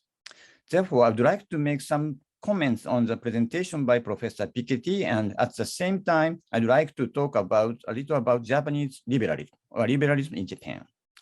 First and foremost, I would like to express my sincere sympathy for Professor Piketty's optimism over the conviction that the equality of humankind will advance despite various difficulties. I'm a researcher in the history of political thought, and I started my academic career from the study of the French political thinker, Alexis de Tocqueville. The most important message of Tocqueville is, in his Democracy in America, is equality is the irreversible future of humankind. It is difficult to judge whether the human beings that Tocqueville had in his mind at the time included non-Christian people, including Asian or African countries, but I'm convinced that Tocqueville's prophecy is meaningful to all human beings. In order to enhance equality and fair development of the world, we must fight still remaining disparities in the world. In doing so, I'd like to express my full agreement that Professor Piketty's idea of participatory socialism. I've read your book, another book, Vivement le Socialisme. I like this book. This book is a collection of the essays written by Professor Piketty for Le Monde. And in this book, Professor Piketty makes much stress on the idea of participatory socialism. So I would like to express my agreement for Professor Piketty's idea of participatory socialism. However, I would explain later, I personally want to use the term social liberalism. And Professor Piketty argues that the essence of inequality is ideological and political. If that is correct, there's something to consider when tackling the issue of equality and inequality in Japan. It is a question of how Japanese think about freedom and equality today. I'm also a director of NIRA, Nippon Institute for Research Advancement. So I'd like to show the result of this NIRA survey on Japanese values. So I'd like to share the screen.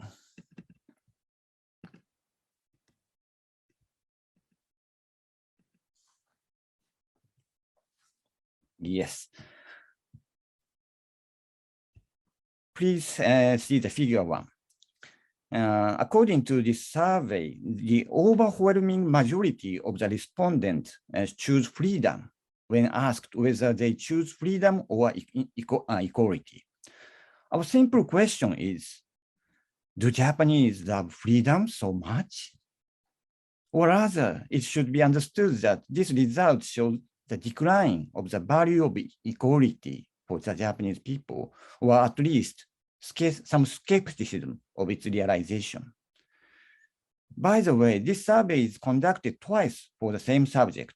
Between the first and the second times, we asked the respondents to read the comments of the experts.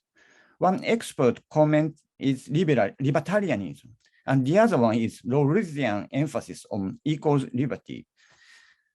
As a result, the number of neutral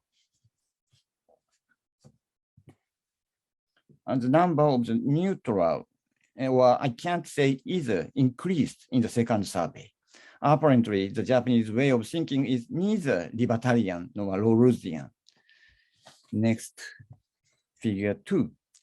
Although this survey was conducted in September 2021, many respondents supporting limiting individual freedom in order to prevent spread of COVID-19. In Europe, there was much debate about limiting individual freedom of action and movement during the lockdown. However, as far as this survey is concerned, many Japanese appear to be tolerant of the restriction of personal freedom.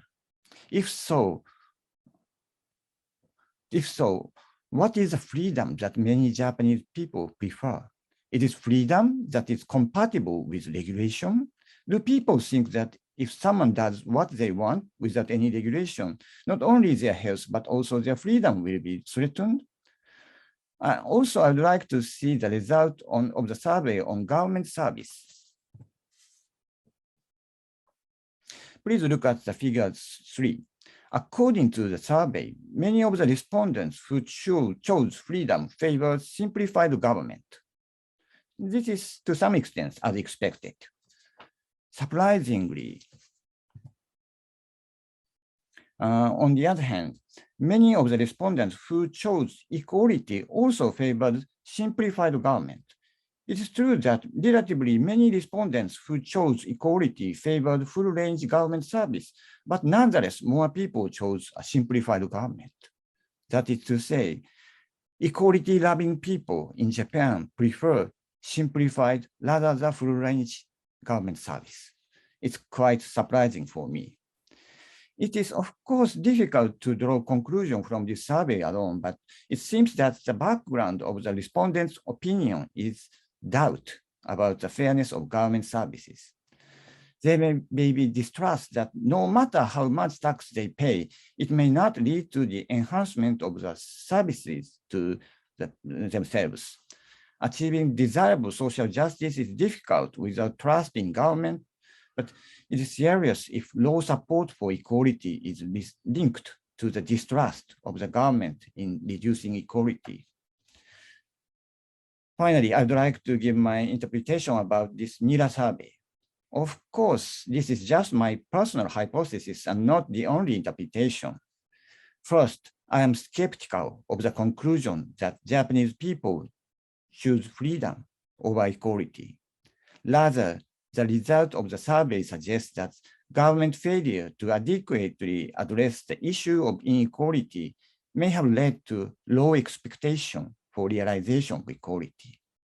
I think such low and pessimistic expectation for the realization of equality in Japan have led to the expansion of neoliberal values.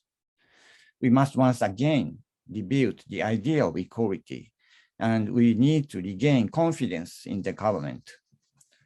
Secondly, the freedom that Japanese prefer is not libertarian, but freedom that allows for restriction of freedom for some public reason. In a sense, it is an idea of freedom that is harmony with order and social consensus. However, I would like to understand this not as communitarian freedom, but an idea of freedom that emphasizes respect for others and reciprocity. I think that what is needed in contemporary Japan is liberalism. However, that liberalism wouldn't be neoliberal or libertarian. I think it is social liberalism that puts emphasis on social justice and respect for others. The social liberalism that is supported by equality of poverty, by progressive taxation, and universalist social security. Third, in order to revitalize such social liberalism, it is essential to revitalize democracy, as Professor Piketty has stressed. I believe that the social liberalism supported by revitalization of democracy is not so much from the participatory socialism by Professor Piketty. So I'd like to know about the interpretation of Professor Piketty's about the liberalism, and especially social liberalism, and the difference between the social liberalism and participatory socialism, stressed by, said by Professor Piketty. Thank you very much. Thank you for your attention.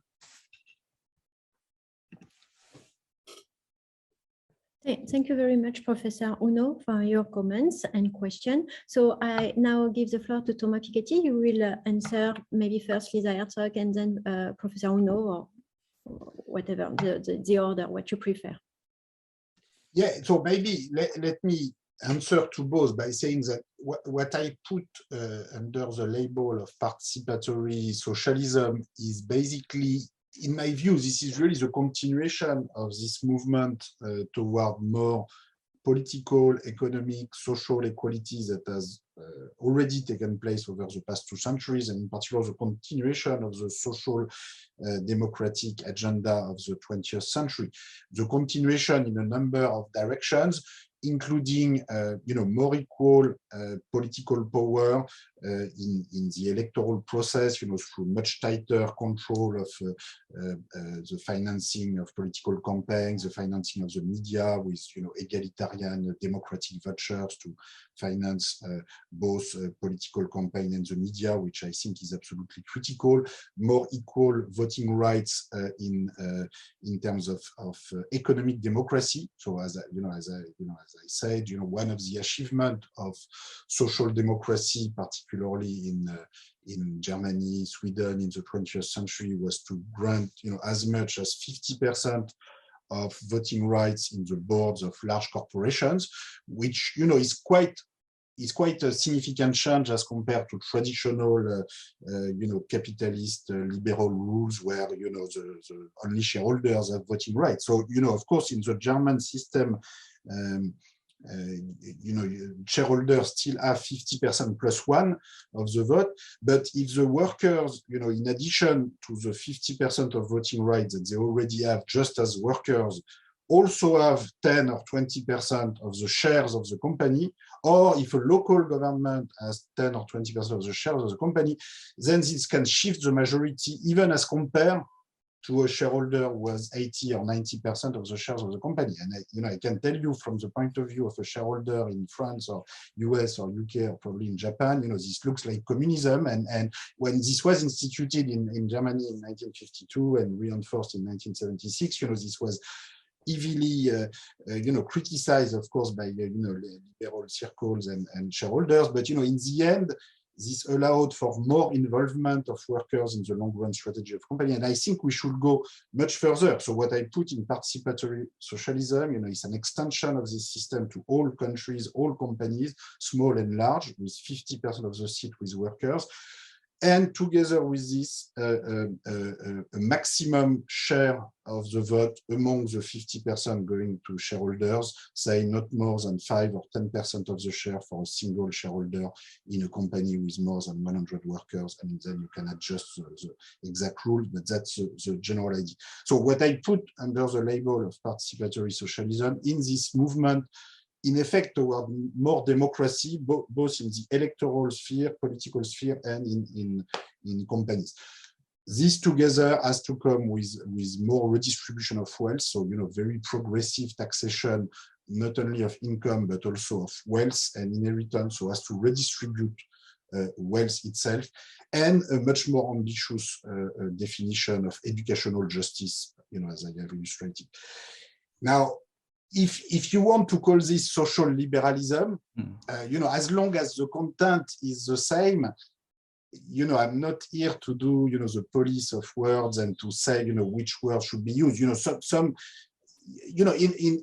my country, in France, or I think in most European countries, social liberalism refers to a much less ambitious redistributive platform than what I've just described. And, in fact, social liberalism is used by political parties and political groups who don't want progressive taxation at all, want to get rid of progressive wealth tax, certainly don't want more workers' rights in corporation. You know, in France, we happen to have a legislative election in a few days, and you know the political coalition that's pushing for more voting rights for workers in companies and more progressive wealth tax is probably, as you've noticed, is not the coalition that's usually described itself as working under the principle of social liberalism, which is the government now in power. But you know, that's a particular way to use these words that is specific to a given country at a given point in time. That's very interesting, but you know, we should not put too much emphasis on this. You know, I can easily imagine that these words are used differently in a Japanese context, and you know, of course, in a US context, you know, the word liberalism is used very differently. So I mean, I still think that the word socialism has some meaning, and that, you know, democratic socialism, participatory socialism, to me remains the clearer manner to describe, you know, these economic systems that I'm referring to, where basically the power of money and the power of shareholders will be so heavily restricted as compared to standard, you know, economic liberalism and standard capitalist rules, that, you know, in effect, this will be moving toward you know, a different economic system, which we already have started to do, in the sense that, you know, today's capitalist system is so different from the capitalism of 1910. You know, I described, you know, the structure of power in Sweden 1910, you know, both in elections and in corporations and in education. You know, so, you know, what I'm putting under the label of participatory socialism, you know, of course, it's quite different from the economic system and political system and social system that we have today. But I would say, you know, it's not more different from the system we have today than the system we have today is different from the capitalism of 1910. So, you know, in the long run evolution of things, you know, that's very much in the continuation. Now, maybe just answering to Lisa, you know, how do we get there? And how we do have the kind of mobilization that moves us in this direction.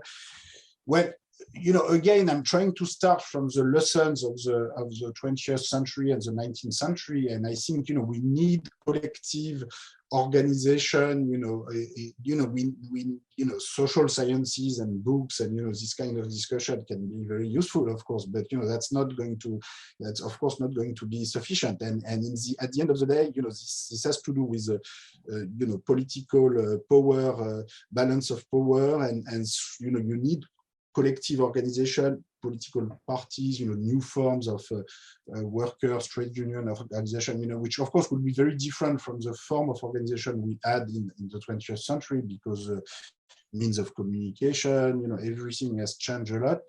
But in the end, you know, we need to imagine, you know, new forms of organization, building political platforms of transformation that will push in this direction. And, you know, I think this will take a long time, because in the long run, you know, if we take a long run view on this, you know, I think we are still very much in the sort of post-communist era of, you know, lots of skepticism about the possibility of you know, moving again toward a more positive, egalitarian transformation of the economic system. You know, it will take time. You know, of course, the 2008 financial crisis and then the pandemic and the Ukraine war, etc., you know, has started to move us away from the sort of neoliberal you know, moment of the 1990s, early 2000, where everybody, or at least many people, believe that, you know, free markets, free competition was going to solve everything. So now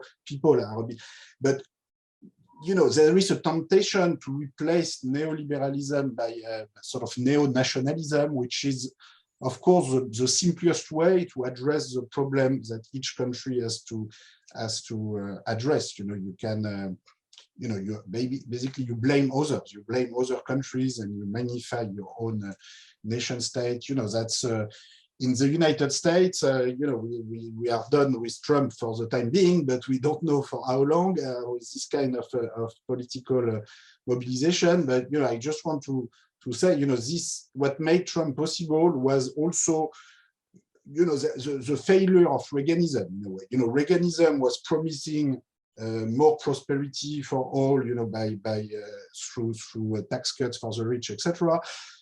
And you know, people in the US did not see that. You know, they had stagnating wages. So you know, 3 decades after Reagan, you know, the Republican Party had to move toward neo-nationalism in a way, because you know the idea was to tell the public opinion, well, you know, you didn't see the prosperity that we had told you about because, you know, Mexican workers, China, Muslim migrants, the rest of the world, Europe is not paying for their defense. You know, basically it's the fault of the rest of the world who have been stealing the hard work of Americans. And so, you know, this kind of neo-nationalist movement, unfortunately, is that's not going to solve the social, environmental, economic problem we have to solve, but it's so much simpler a political message than, you know, starting to say, you know, look at the history of progressive taxation in the 20th century, you know, it worked very well, look at my graph. But, you know, if I do that with Donald Trump, you know, I think he will have stopped listening a long time ago. And now, of course, this is not a reason to all go down to the level of Donald Trump, but it's difficult. And if you don't have, you know, intermediation through broad-based political organization, political parties, trade unions that sort of help citizens to appropriate for themselves, you know, the set of transformation. This is this is a very complicated process, and you know, we as social scientists and philosophers, you know, have a role to play in this process. But at the same time, we have to be modest, of course, of you know, how much we can bring. Yeah, thank you, Thomas. We will have now the session with the questions. And actually, as a follow-up to what you just said, well, I should also mention that I would have questions for Lisa and Professor Uno as well. For Lisa, reminding what I said at first, that you mentioned John Dewey, that was the New Republic. It was the main contributor, but the chief editor was Walter Lippmann. And we are back to the question of this liberalism and how it is necessary to rethink it in order to, well, maybe see all the different challenges that you three both have raised against the use of that word. And as Thomas said, the words are complicated, especially between different countries and between different uses. So the first question by Mrs. Akiko Sato is a question about words. She's translating your Vivement le Socialisme in Japan right now. And probably you can read the question or see the questions in the Q&A, Thomas. So I will shorten it and sum it up. The question is about a recent article that you published in Le Monde, the French newspaper, and where you oppose those nationalists that you've just mentioned, and some libéralisme élitiste, which is translated into English by elitist globalism. Now, the word liberalism becomes globalism. The question about Mrs. Sato is about that, in asking what you think about this liberal term, and what is the definition that you would give. And I would say one thing there to support that question. First, I thank Mrs. Sato because she's quoting what I mentioned about making differences between the terms at the start. But then, at some point, you mentioned you displayed the hypocritical way of confusing liberalism and elitism. And those are the words here, right? Globalisme élitiste or elitisme globaliste, libéralisme élitiste. Actually, you are reproaching those people who instrumentalize the word in order to defend causes or policies that are not necessarily related to them. And liberal people, or think following the definitions of liberalism, could well be agreeing with you on that. Liberalism and elitism are not the same thing. And equality of opportunity belongs not only to the various kinds of socialism that were mentioned, including social liberalism by Professor Uno, but also to the essence of liberalism, and deconcentrating the values. So to answer Mrs. Sato, what do you meant? What did you mean in that sentence? Il est temps que tous ceux qui refusent le choc annoncé entre nationalisme identitaire et libéralisme élitiste se ressaisissent et se rassemblent autour d'un programme de transformation économique. Maybe explaining the French situation for the elections now will take too long. Just tell us why the words libéralisme élitiste and elitist globalism would fit or would not fit for you in the translation. It's already difficult to translate in Japanese, so make it please clear and short as much as possible. Yeah. Thank you. Okay, well, first of all, I was not responsible for this translation, which I just discovered as you told me. So, translators do, sometimes you reread everything, sometimes you don't, because, you have to let translators do their job, which they do beautifully, most of the time. But, sometimes, I will disagree with this translation. I think I would have preferred to keep the word liberalism. But answering, the question more broadly, I think the system of participatory socialism that I defend, I think is a much, sort of truthful expression of liberalism, and in a way is much more liberal than what the kind of platform that many liberal thinkers or most liberal thinkers are pretending to put under the label of liberalism. My problem with liberalism is of course not the abstract idea of liberalism, which is perfectly fine, and again I think participatory socialism to me is sort of the ultimate realization both of political democracy, political liberalism, and even economic liberalism if you want. The problem is that in practice, liberal thinkers use liberal rhetoric and the rhetoric of liberalism indeed to defend a very elitist system. And I took the example of equal inheritance for all, or at least minimum inheritance for all in my discussion. In principle, liberal thinkers should be in favor of that, and some are in favor of that, but most liberal thinkers, at least in the public sphere, in the political discussion, I think not only in France but all across the world, are very skeptical, or maybe sometimes they want very, very small redistribution of wealth, very small minimum wealth for everyone, but the kind of ambitious redistribution of wealth that I was talking about, so to put numbers, 120,000 euros for all at age 25, and it could be more than that. I think most liberal thinkers, or at least most thinkers describing themselves as liberal thinkers, will say, oh, this is questioning too much property rights, this is redistributing wealth.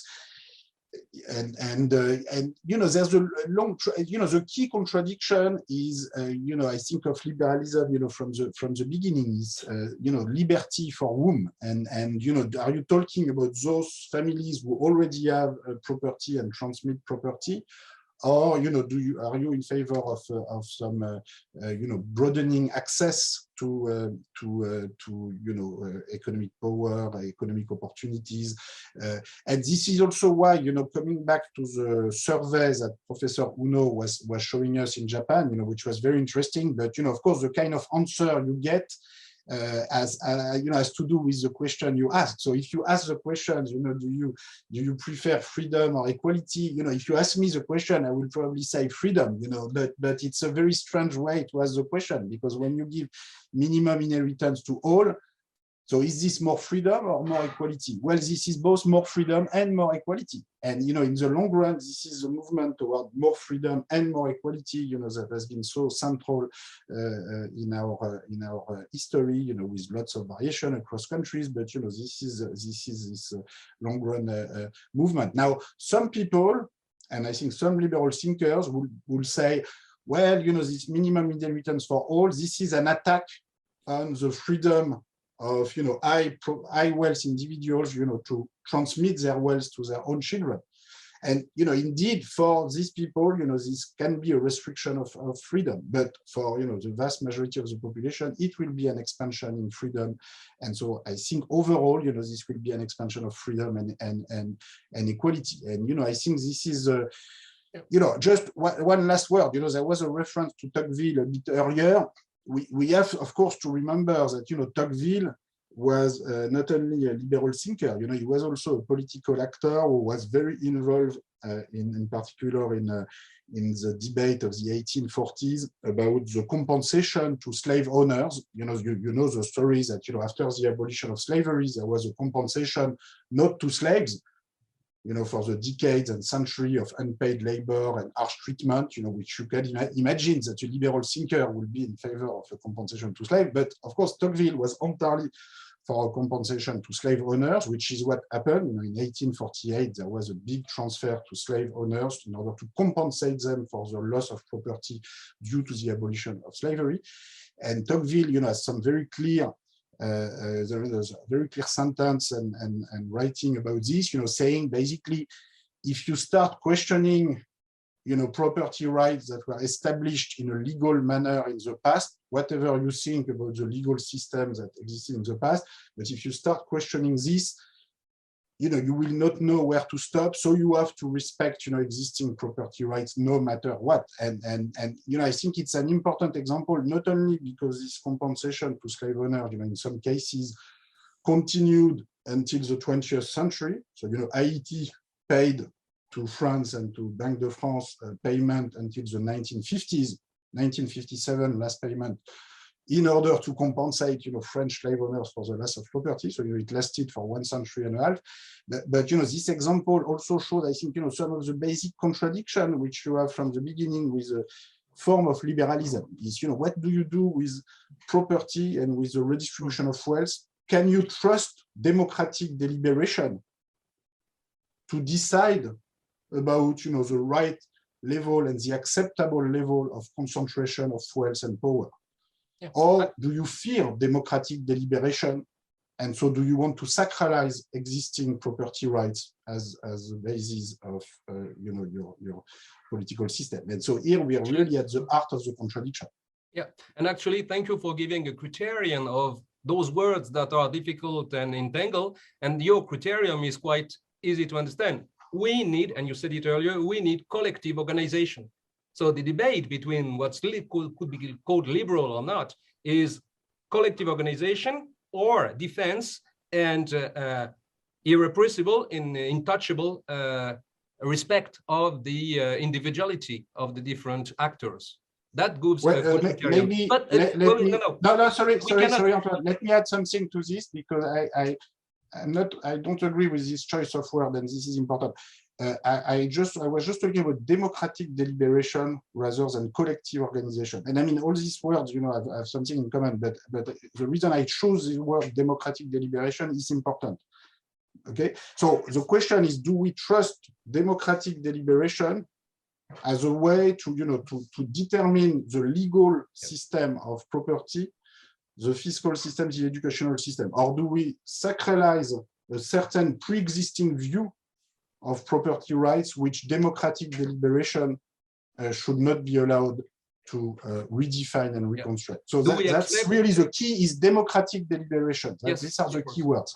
Yes, I understand. Do we accept that the multiple infringe of the rights of the individual? But stop. Adrien I completely disagree with this rewarding. I mean, I think your rewarding is so biased, but anyway, that's okay. Okay, we will take another question, and this question can also be answered by Thomas Piketty, but also by Lisa Herzog and宇野重規for Japan and Germany. So it's a question from Colin Dabion. According to the Observatoire des Inégalités in France, the very rich are getting richer, the poorest are slightly less poor, but the middle class is dropping into poverty. History taught us that never any government helps the poor people of this population. Any improvement for equality was reached into a rebellion of the poorest. According to this, don't you feel like it will only get worse until poor people rise up? Also, what it seems to me is that little by little, people nowadays are fighting like in a parallel world, despite government rules. For example, eating more organic, a little going against liberalist market system for France, at least. And the second question related to the first one is how young people who lost interest and faith into government can keep hope for the future, and what would you tell them to actually change things? Sorry. Yeah, so, you know, revolts against injustice, you know, have always played a major role, of course, in you know, historical transformation, you know, from the French Revolution to US Revolution, you know, until the Yellow Vest movement, if you want. So, you know, this revolts against injustice, you know, will continue in the future, and of course will play a major role in the process of social transformation in general.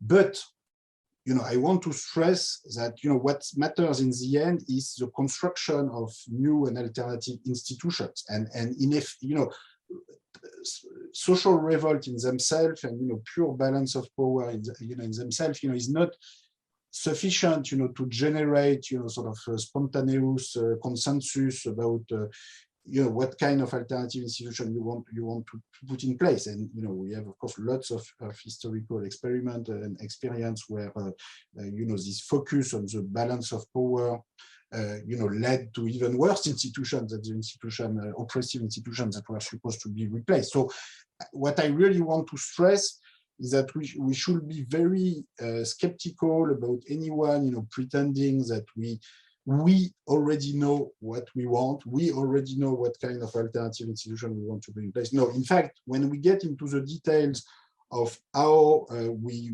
define educational justice, how we define you know, fairness in the distribution of wealth, how we organize a transnational parliamentary assembly to take you know, common decision regarding taxation. And, you know, I am a strong European federalist and social federalist in general, but, you know, I think we have written this manifesto for the democratization of Europe, which you referred to earlier, but the details of how you organize this institution are not details, are absolutely central, and this is what, you know, we should focus on. So, you know, my recommendation to, you know, young people or less young people, you know, who want to, you know, to change the world or who are unhappy with the current system is, you know, pay a lot of attention to the, you know, how you organize this, the institutions, you know, that you know, want to promote, and you know, I think the lessons from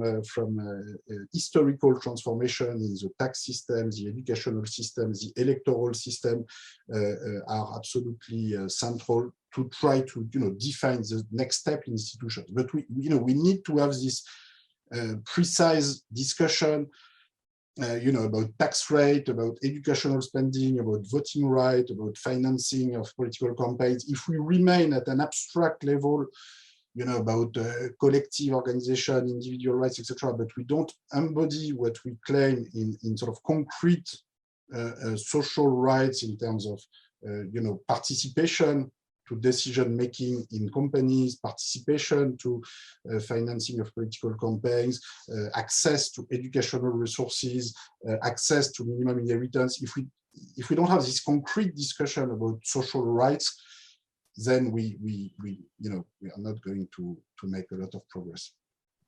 Thank you. Lisa Herzog or Professor Shigeki Uno, would you like to answer the question?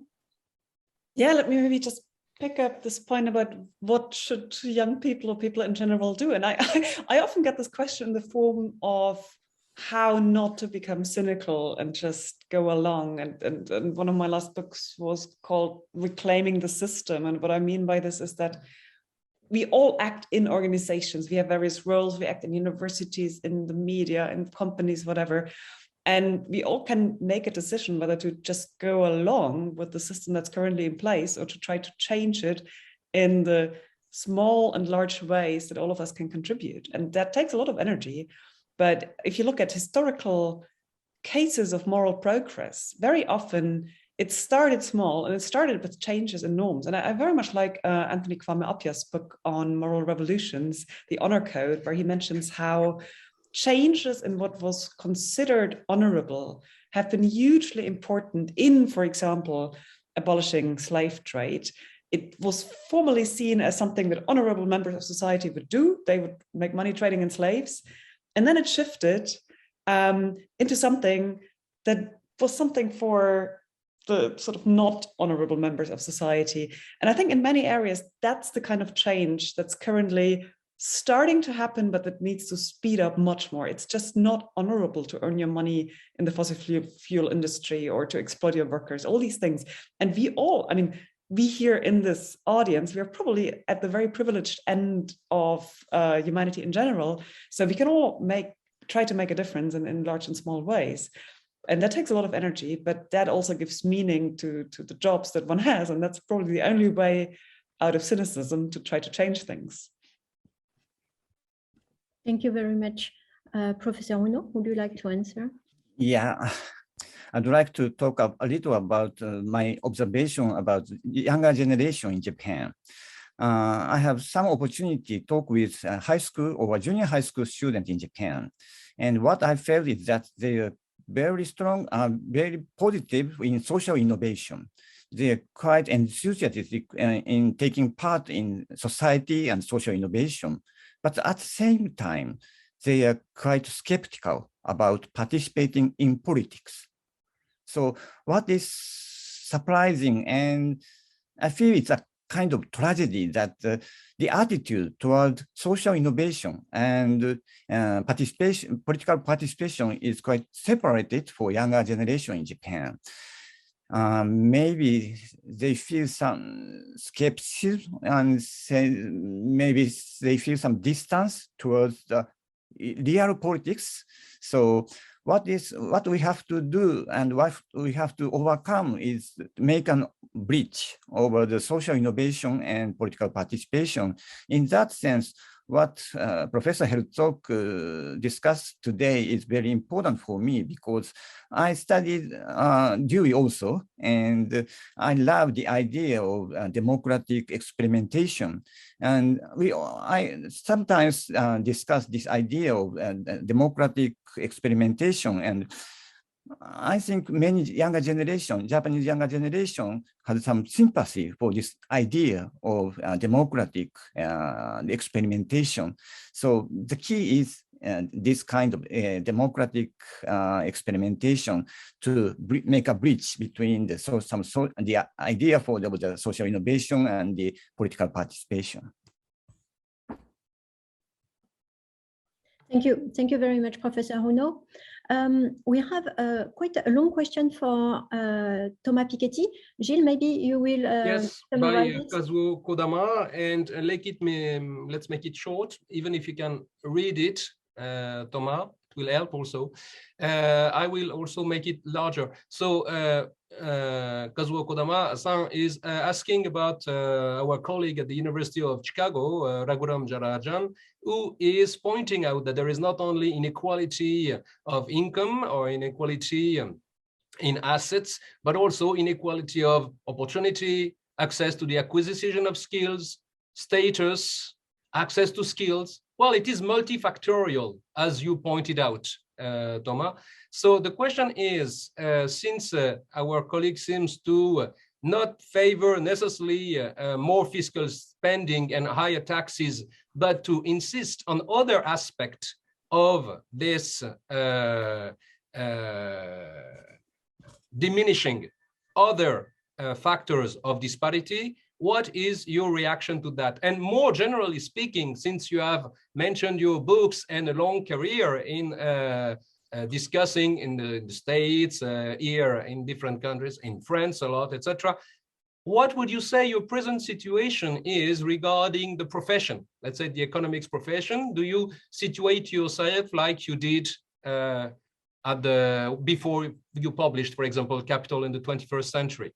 So first, disparity and what to do besides higher taxes, as high as possible, we get it, but what else due to this multifactorial disparity? And second, your own position, maybe since we are getting at the end of the time, we'd like to know where you are, where you stand now.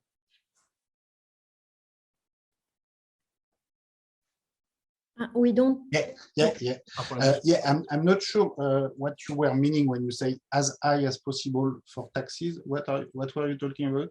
When you mentioned during the talk the tax rates during the 50s, etc., in the States reaching 91% and so, you mentioned that they have been decreasing and that they could become higher again, but not. It's not often suggested that it could be as much as you would like them, as you would like to see them.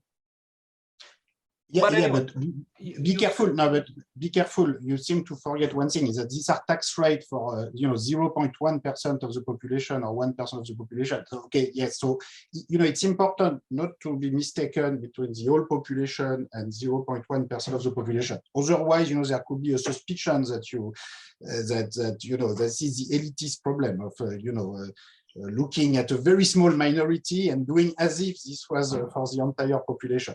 Exactly, and not liberalism is not elitism. And what it is yeah, well, but sometimes without paying attention, it shifts very, very quickly from one to the other. Yes, and this is instrumentalization. This is not correct.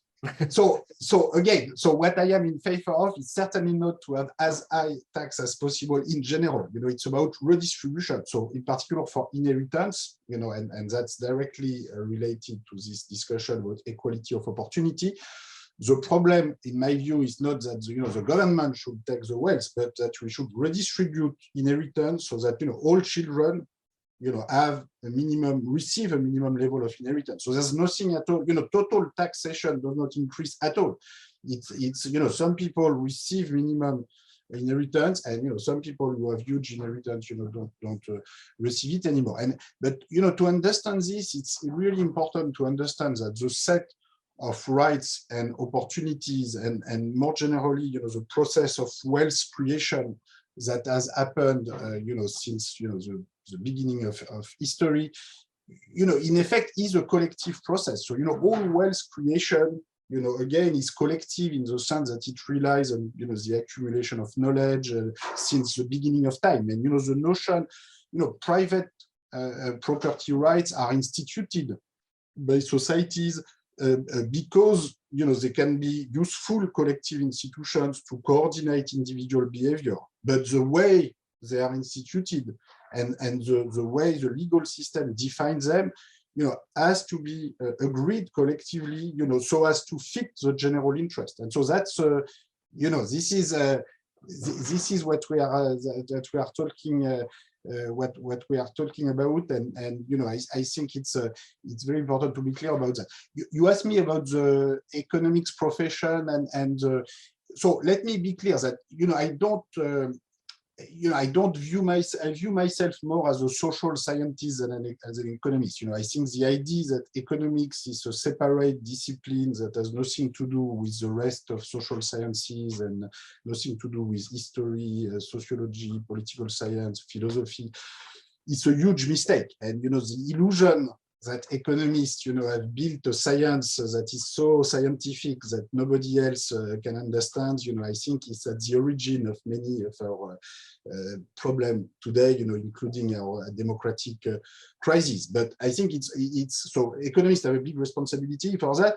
I also think that, other social scientists have a responsibility for letting them do that. And I think, economic issues and discussion about wealth and income and wages and educational budget and tax rates are discussion that everybody should take part to. And I think it's always a problem when people say, oh, I'm not an economist, so I cannot talk about that, because this is the core, this should be the core of democratic deliberation. And so I view my work as, trying to continue and try to bring at the forefront, the tradition of economic history, social and economic history that was once developed by the Annales School, for instance, in France, where historians looking a lot at the history of wages, the history of property, the history of taxation, and which has, since the 1980s, the 1990s, it has this tradition has weakened, but it was very strong, particularly between 1930 and 1980.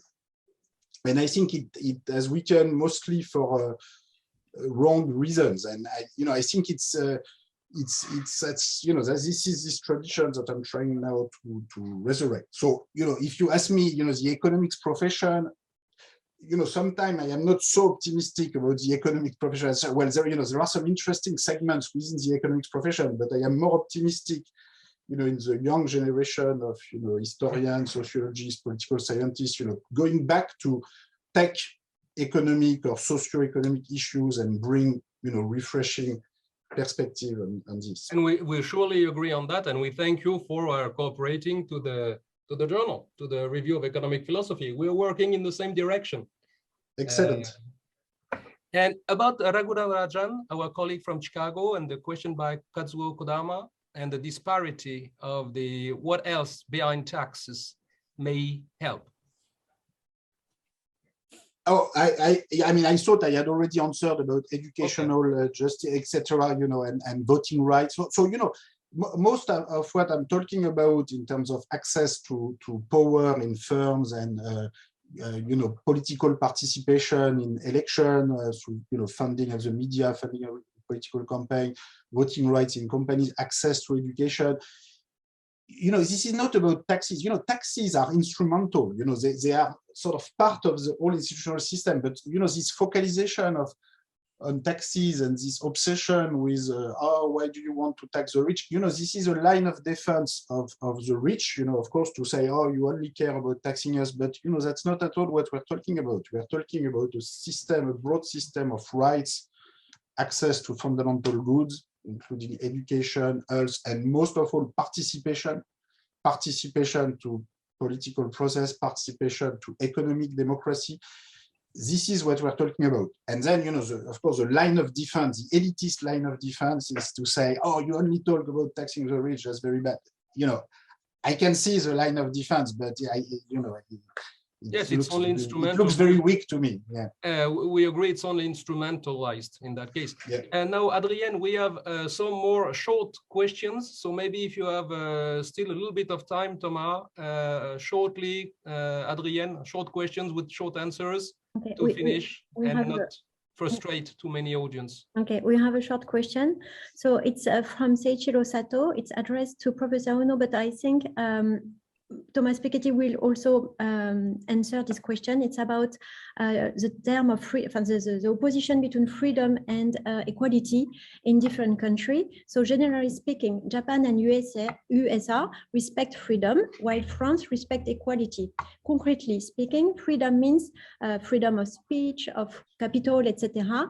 Then what do you mean by equality? What is the sense of equality for French people? So it's a question from a Japanese person questioning the sense of equality for French people, but also, I guess, the sense of equality, the definition of equality, the meaning of equality for Japanese people. So both answers will be very interesting for us.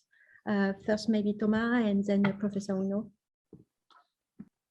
Well, let me simply say that there's no cultural or national determinism, in this area, and I don't think there's one French sense of equality and a Japanese sense of freedom and a U.S. sense of This doesn't work like this. I think it's very often very rhetorical. I mean, we are in a political game where different speeches and different combination of words are being used because you have conflicting viewpoints. So typically when you ask the questions, oh, do you want freedom or do you want equality? Well, from the beginning, it's a way of inventing a contradiction which does not exist in my view, because we can have more freedom and more equality. So from the beginning, it looks like a neutral way of asking a question, but it's of course completely ideological. Like every way of phrasing questions is ideological.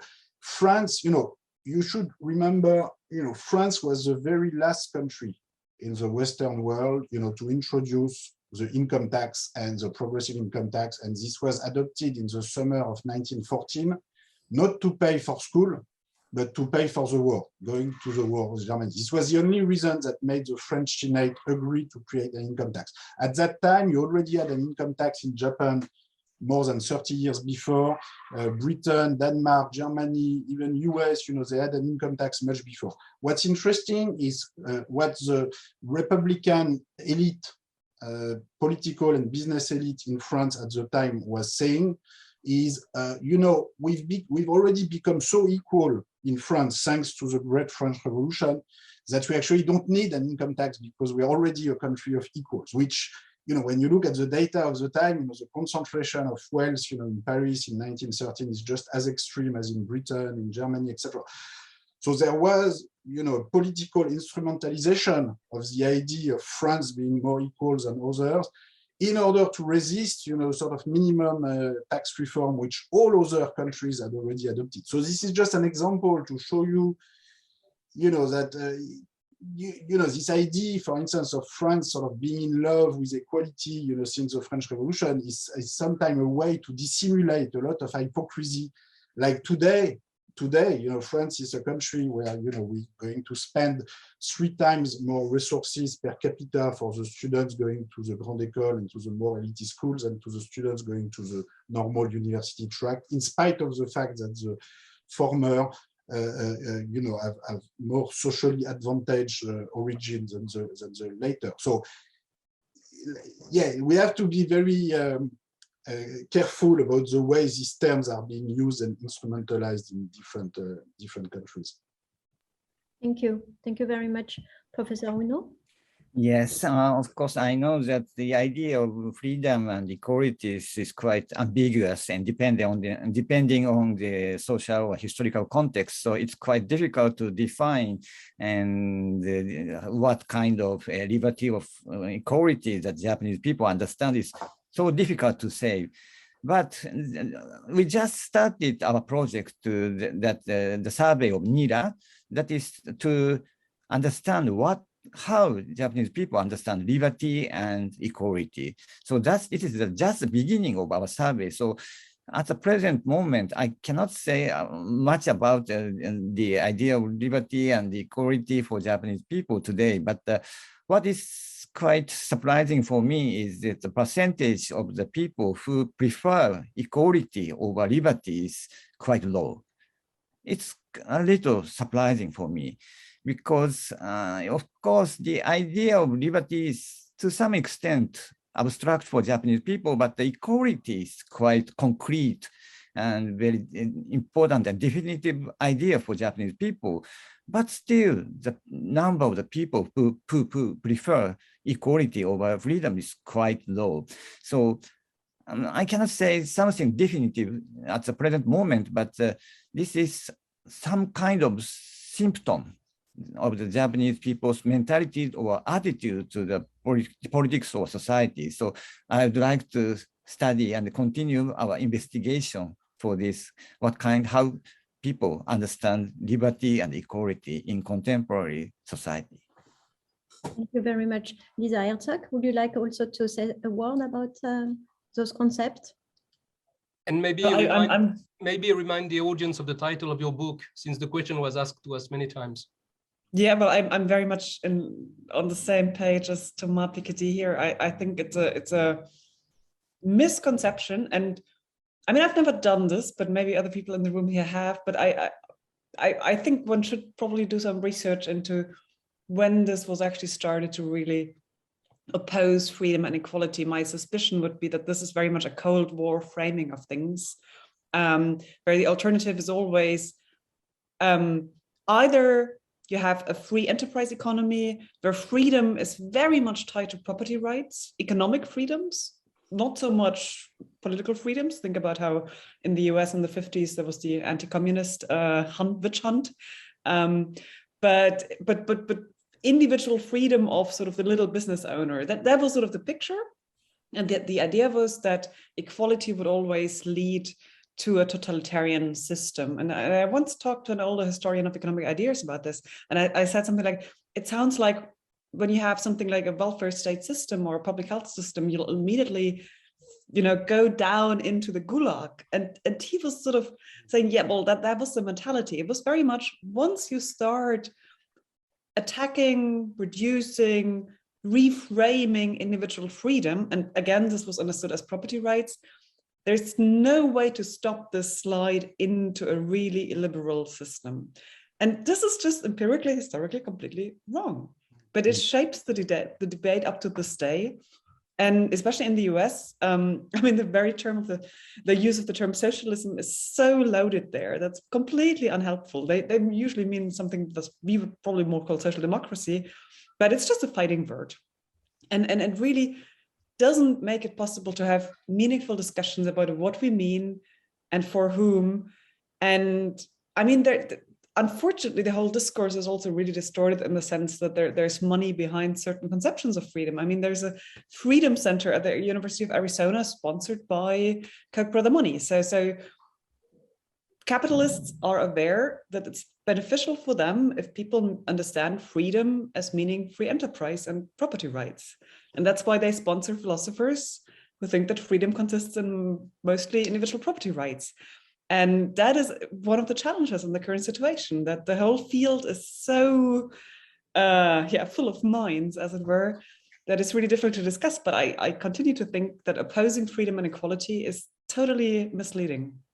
I think that you agree, Thomas, on this point, and that actually when you mention philosophers, you shouldn't say in general, because the task of philosophers is, on the contrary, as you are doing, to make the separation between the correct and the instrumentalized or wrong use of reason. And this is what we are doing, which doesn't mean that the slide is absolutely unavoidable, because the slide may also happen. There is a question, but maybe we don't have time. Adrien, tell me, from Judith Erika Magyar about the tendency to, with the crisis that I started with, the crisis of liberalism today, to encourage illiberal systems where actually and political democracy and economic freedoms and academic freedoms we are concerned, for example, in some countries in Europe, they are threatened at the same time. So it is quite important.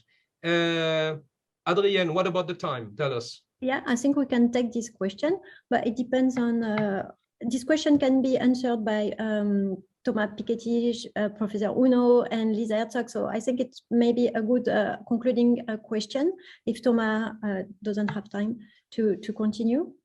Yeah, I'm afraid, yeah, I'm going to answer this question. I'm afraid then I have another meeting in Paris, so I'm afraid I will have to leave.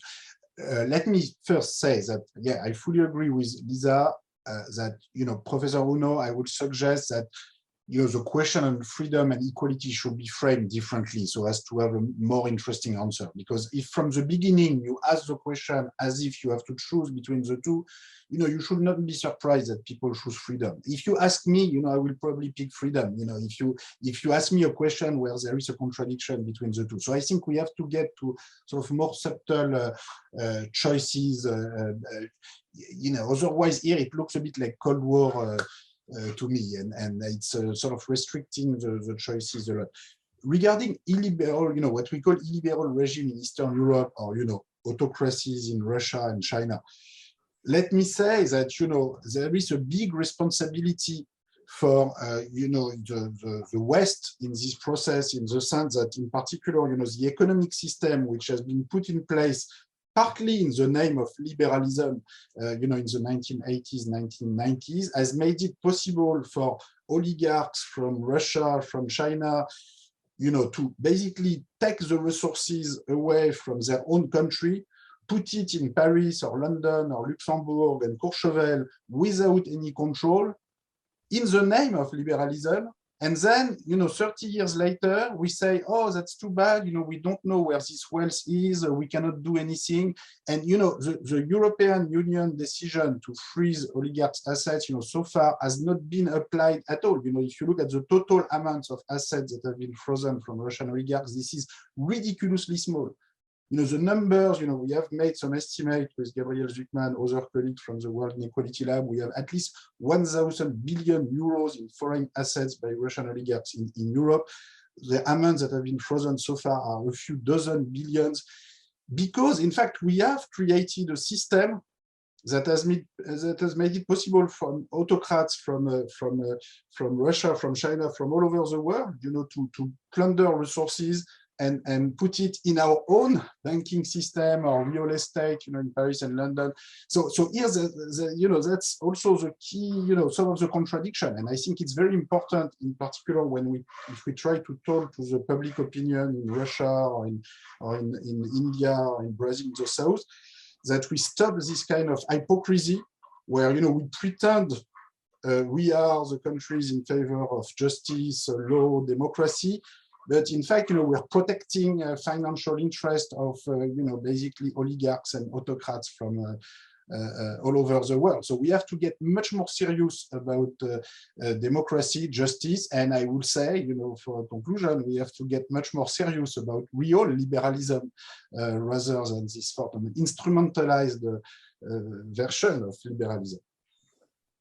And again, I'm sorry, but I'm going to have to run to another meeting in Paris. So I'm afraid I'm going to have to say hello to everybody. I know this is not very polite to leave in the middle, but here I really have to go. I'm sorry. And we thank you again very much, Thomas. I know that the audience has been by the hundreds, many hundreds, and that we are all glad that you accepted to be here to launch our 3 days conference on the future of liberalism by showing the difficulty in discussing the term, because making a challenge for it means to make it clear. So the task belongs to people who claim themselves to be liberal to be able to answer and say exactly what they are saying and what they are thinking about.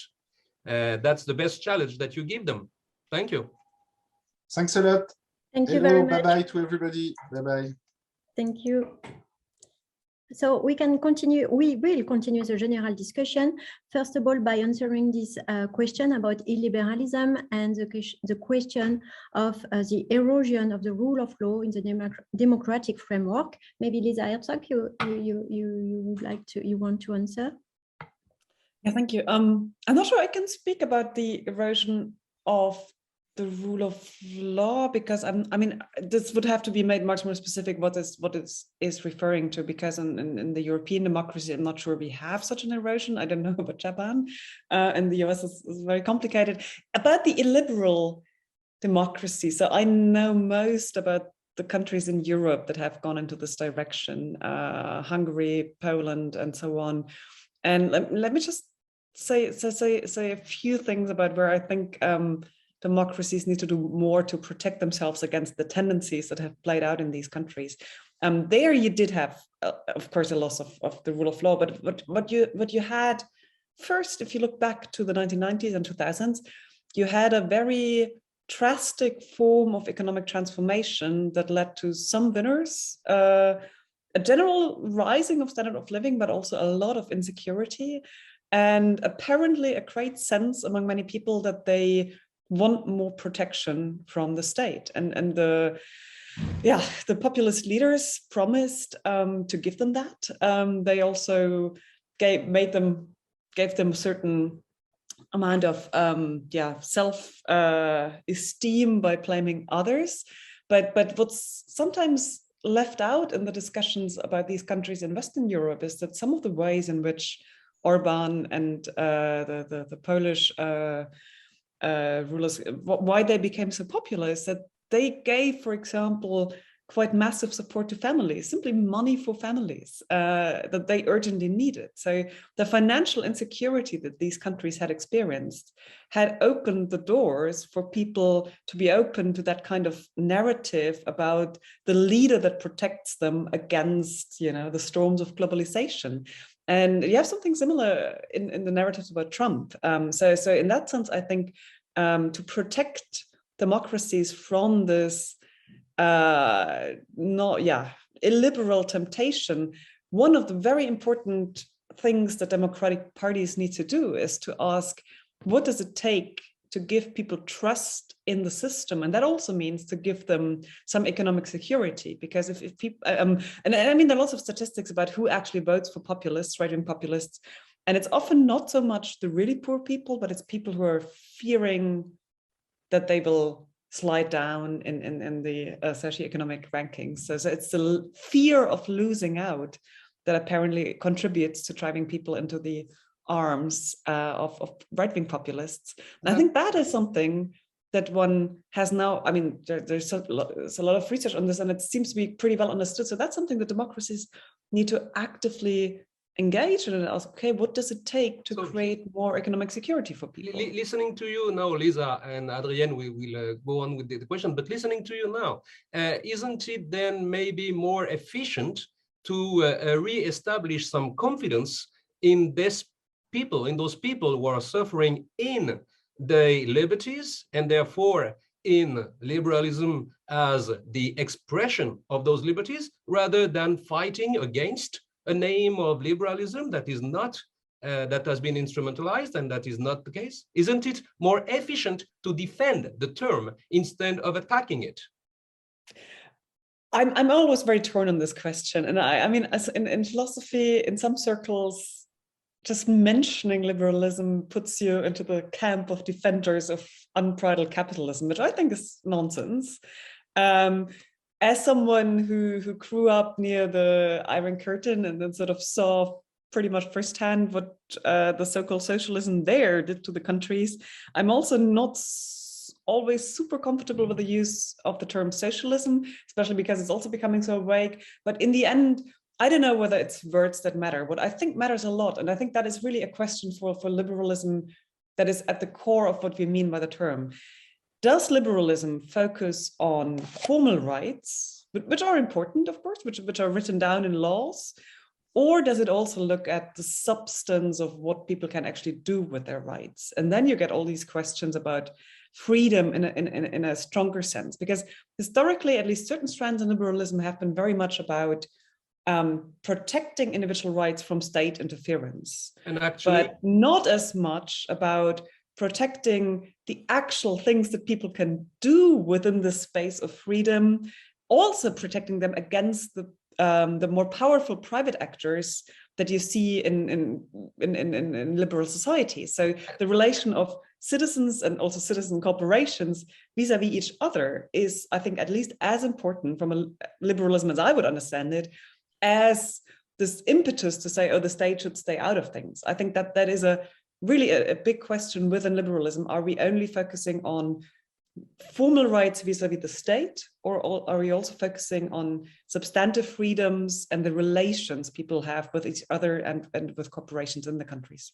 And the term that Thomas used earlier in this talk, talking about real liberalism, and that's what a philosophical approach would be, going from the words and the way that they are used mistakenly sometimes, the words that are in the dictionary, which is the page of this conference, to the reality of the thing, to the reality of the concept. We are looking for ein starker, strenger Begriff, and we are looking for making those concepts useful for the future. Now, Adrienne, about the other questions that maybe we can listen to Professor Uno about this question. Okay. Very first of all, I'd like to say a little about our survey, that is the separation that to choose between liberty and freedom. Of course, I totally agree with Professor Piketty and Professor Hertz that we should not separate liberty and freedom. We need more freedom and we need more equality. So in that sense, the way of our survey is inadequate. But what is our intention is to consider the idea of liberty and the idea of equality seriously once again. So that's the beginning of our project, and to investigate how people understand two ideas concretely in contemporary situation. That's what I'd like to say first. And about the illiberalism, I'd like to let me speak a little about myself. As some of you know well, but I'm nominated by my colleagues in Scientific Council of Japan as a member of this council. But I was rejected by the Japanese government to be a member of Scientific Council of Japan. That is to say, yeah, of course, I'm a teacher at the university teaching about political thought and political philosophy. So we tend to think about academic liberty or freedom of science is as a matter of course for granted. But my personal experience show us that academic liberty or freedom of science is not a matter of course, even in a country like Japan. So in that sense, yeah, division of labor or the rule of law, of course, it's quite abstract principle that's very important for the world, but yes, and it's not, it's quite topic of today, and we should reconsider the importance of division of power or rule of laws and academic freedom. These are not old. All of these questions are contemporary problems, not only for the autocratic countries, but also countries like Japan. So the theme of this symposium is quite serious and quite important for me. Thank you very much. Thank you very much, Professor Uno. I just continue with a question about Japan. So maybe it's a short question from a student from Japan who asks you about Professor Piketty's use of the term inequality. And he says that in Japan, we feel like inequality will never be solved and instead spread further in the future. And this person is asking you, what about this interpretation? What could you say about this interpretation from Japanese people? Yeah, it's quite difficult for me to understand in a short time, limited time, but yes, I think that yes, this kind of interpretation is possible. And even in Japanese societies, despite a lot of difficulties and expanding in disparities in Japanese society and economics, but still there is a big tendency to the equalities. And in that sense, I'm quite feel sympathy for the optimistic idea of Thomas Piketty. So that's what I can say for the moment. Thank you very much, Lisa Herzog. You wanted to add something? Yeah, just briefly, because I think that's not only something that happened in Japan. It happened after the first book, especially when people saw this formula R greater G, and the whole book was reduced to a message of inequality will rise forever and ever unless there are big world wars. And that, of course, would be a very pessimistic message.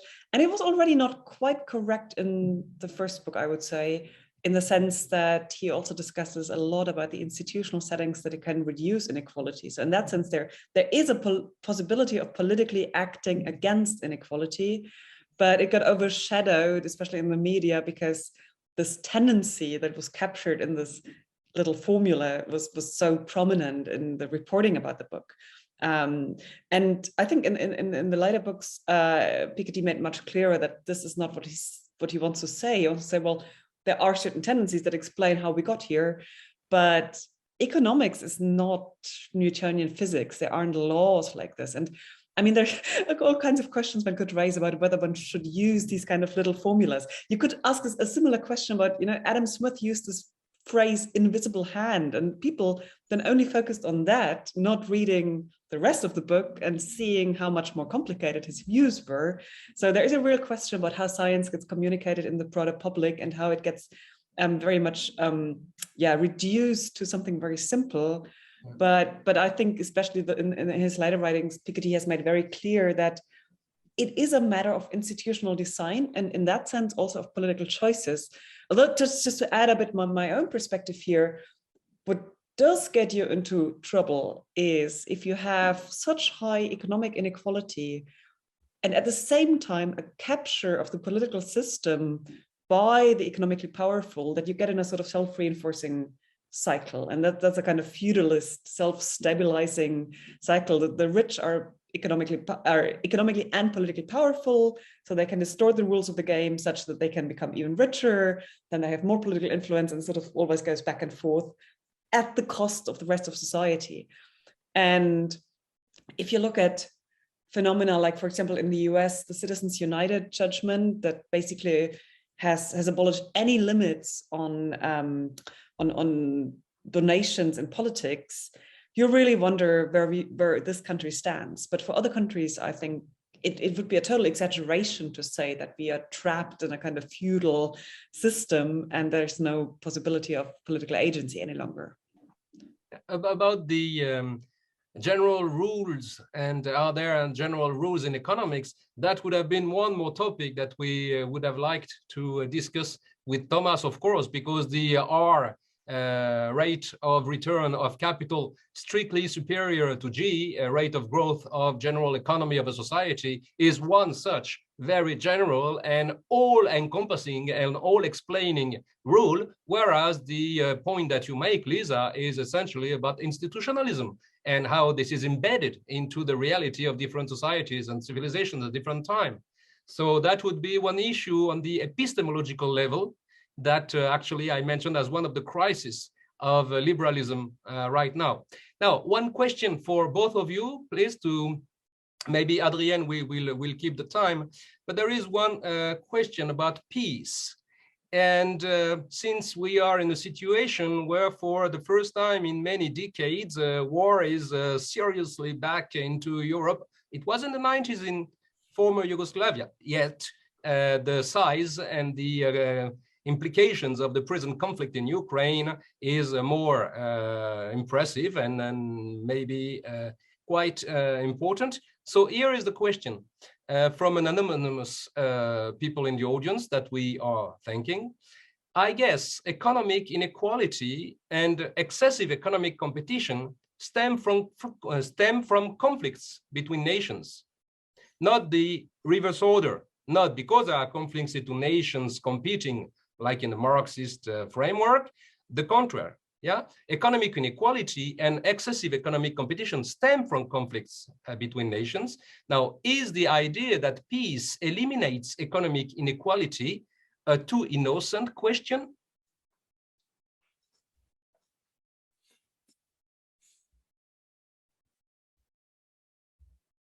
Of course, both in Germany and in Japan, given the former history of the 20th century, this has quite deep resounding. Yeah, wouldn't peace and keeping peace eliminate or tend to eliminate economic inequality and therefore promote possibly middle term individual economic and political freedoms? Well, the reason why I'm hesitating is that I think there are quite a few intermediate variables between peace and inequality. And if you look at different periods in history, you could find very different mechanisms playing out in different ways. But what Piketty emphasizes in his work is that war can lead to a destruction of very high incomes and thereby have a leveling effect. And you also have effects such that women took up men's jobs when men were fighting, and that gave a certain push to the feminist movement. But overall, of course, wars are huge catastrophes, and they can also reinforce inequalities in various ways. And I mean, one thing that I never actually looked this up in detail, but I mean, if you take all the refugees into account and how they fared economically, I don't know how that would actually change the balance concerning wars, because they were, of course, hugely impoverished. But then again, every war is also to some extent different, because the technologies of weapons are different, the ways in which the political dynamics around wars play out are different. So, and for example, if you have a situation like the one in Russia, where the oligarchs can secure their fortunes abroad in tax havens and so on, then that is a completely different situation than in other countries. So I'm not sure whether there can be a one-to-one relation between the peace and economic inequality. There are just too many possibilities of what else can happen. But there's one phenomenon which people probably know, but let me just briefly mention it. There is the so-called democratic peace hypothesis, which is that democratic countries tend not to go to war with each other. And people discuss about counterexamples, but overall, it seems that the more you have real participation of the population in decision-making, the less likely it is that countries do go to war, because the people who will suffer most are involved in decision-making. If you have a very autocratic system where someone like Putin can just send people off to die for him, then it's much easier to declare war than if those people whose sons and daughters or who themselves actually have to go to war have to be involved in the decision making. So that is pretty well established. So then one very interesting question is, of course, how do democracy, economic equality or inequality, and peace hang together? And maybe one could make an argument saying the more stable and the more fully democratic a society is, with democratic values and forms of participation really embedded, the less likely it is that they will go to war. And then you can ask, okay, what are the socioeconomic conditions for democracy to be really stable? And then I think there are many arguments one can make for saying, well, inequalities shouldn't become too large because that would threaten democratic stability.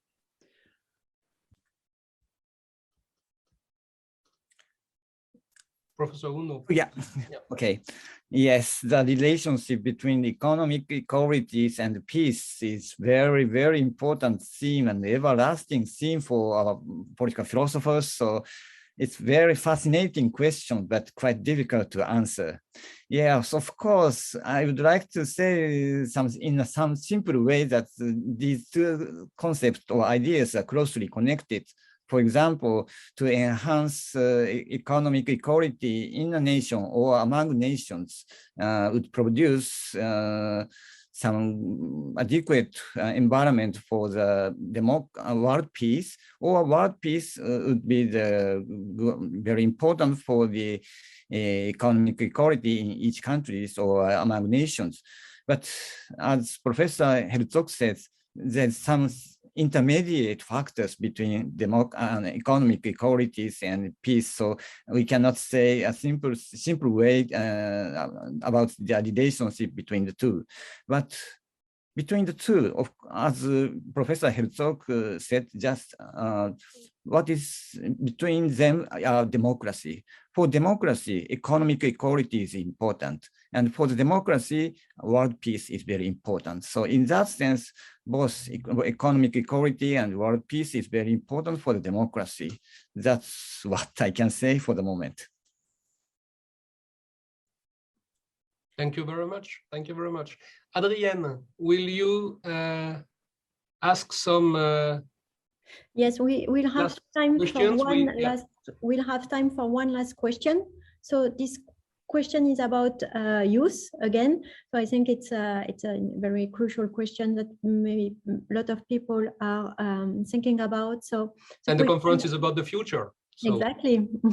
So the question is about Japan, but I think Lisa Herzog will also be able to answer from Germany or from more broadly speaking. So in every protest in Japan, I only see people over 60, even 70 years old. So do you think young people, political consciousness lacks opportunity to grow?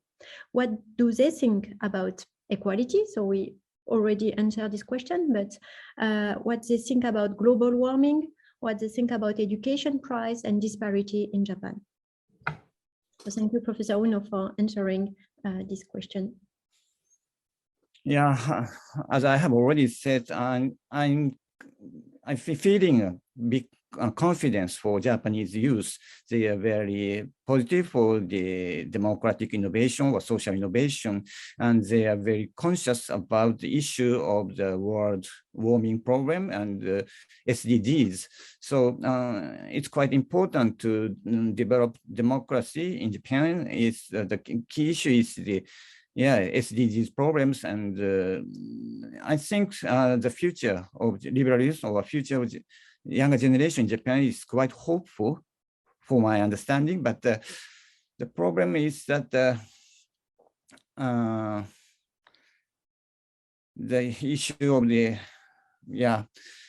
it's rather the older generation that is a problem. And I think the younger generation is more have more consciousness about these problems, and rather the older generation is quite reluctant to tackle with these questions. So that's rather the problem for Japanese society today.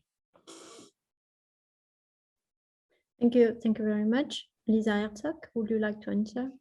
I can't speak about the Japanese youth, but what I see in Europe is sort of two contradictory tendencies in a way. And on the one hand, I see a lot of mobilization, a lot of interest, especially around the topics of climate change, as Professor Stika also mentioned.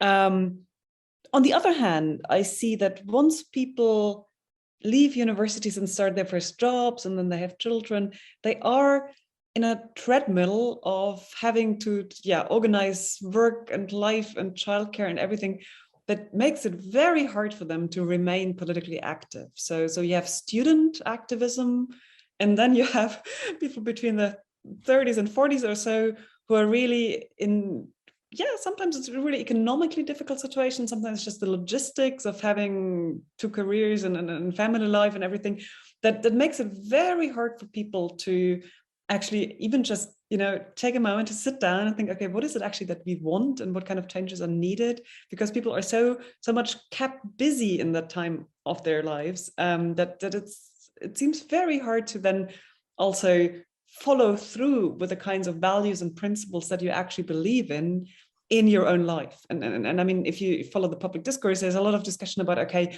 how should we be better consumers, environmentally responsible consumers, for example. But for lots of people, that's a pretty theoretical discussion because they simply cannot afford to buy the sustainable foods that they would like to buy, for example, or they don't have the time to really look up the sources of alternative energy provision. They could probably switch to a different contract, but they don't have the time. So I think there's a real question there, especially for that cohort, about this sort of weird schizophrenia between, on the one hand, seeing the necessity of change and wanting to support the still younger ones and sort of one's own younger self from a couple of years before in changing things, but then also being sucked into a system of work and life that keeps people so exhausted. And the pandemic of the last couple of years has of course made this much, much worse with all the lockdowns and school closures and so on. So I haven't seen empirical data on this. Maybe there are already people doing research on this, but there seems to be a great sense of exhaustion, and people talk about burnout a lot, but I think there is something before burnout where people are still functioning, but they don't have the energy to change things anymore. And that is a very difficult situation, both psychologically on the individual level, but also as society, because we need a lot of change. And I agree about the point that elderly generations are not the fastest ones to make change.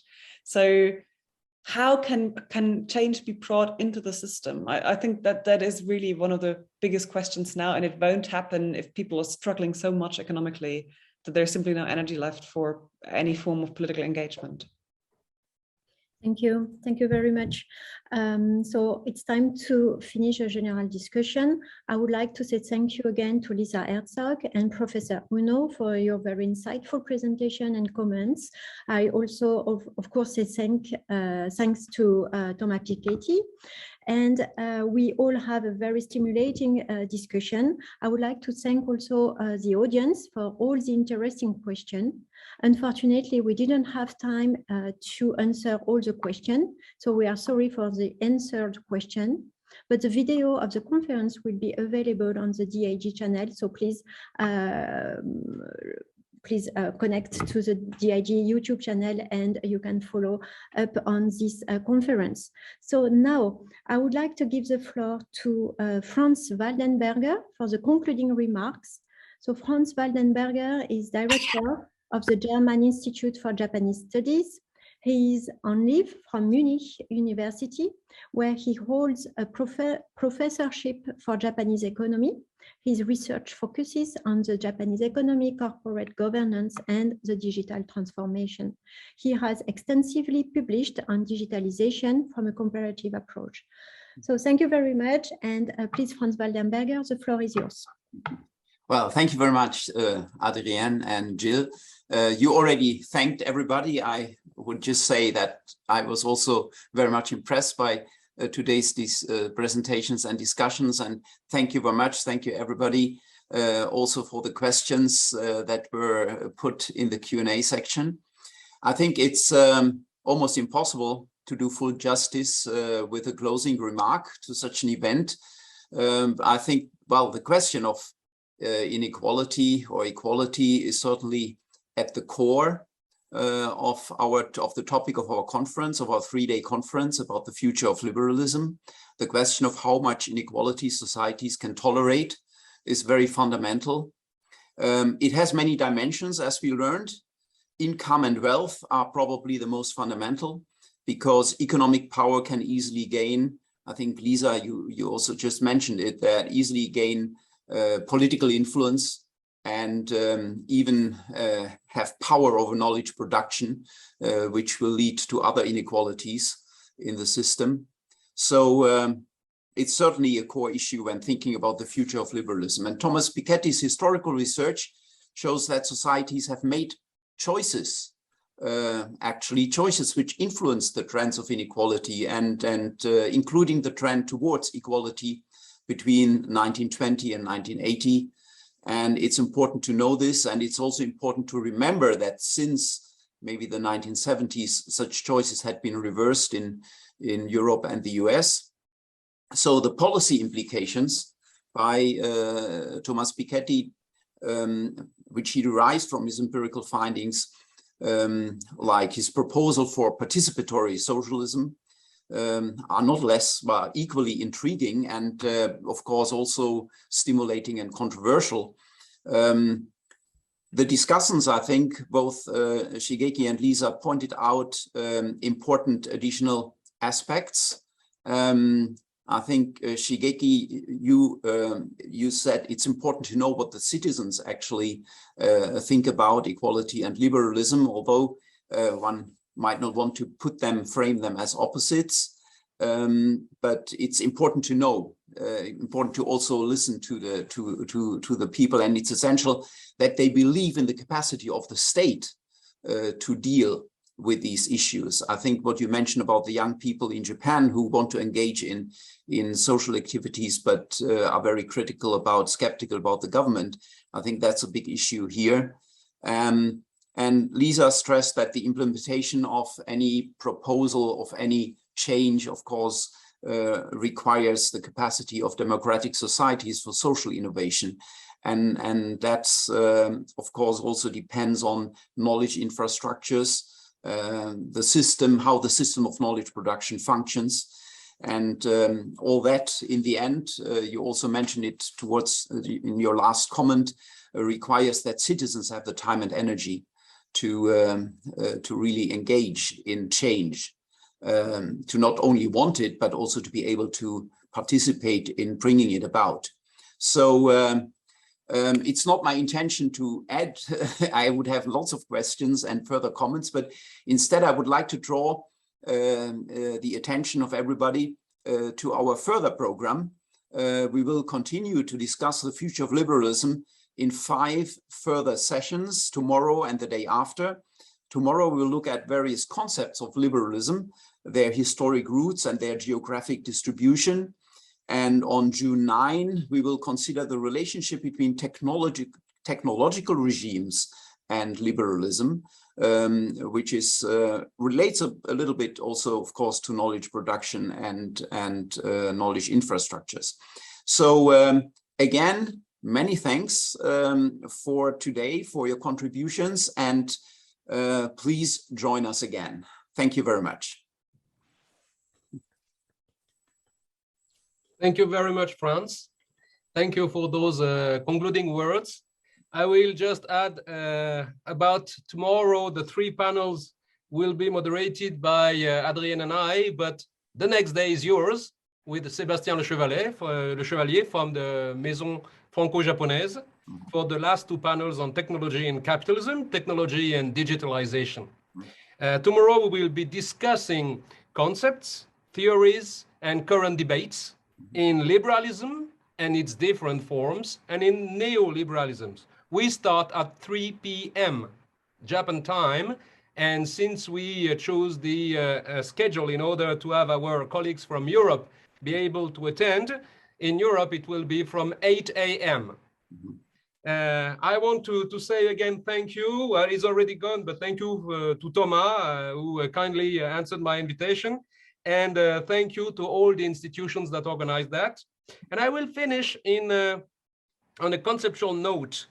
The words that you stressed in the confidence in the government, Professor Uno, in the capacity of the state, France, in the collective organization through democratic process and needs, Lisa and Thomas who is gone, those show really the challenge that liberalism that would defend the individual as such, its rights, its infringible or not infringible rights to ownership, to self-development, to education, that was mentioned many times, are actually enhanced by those institutions or possibly also constrained.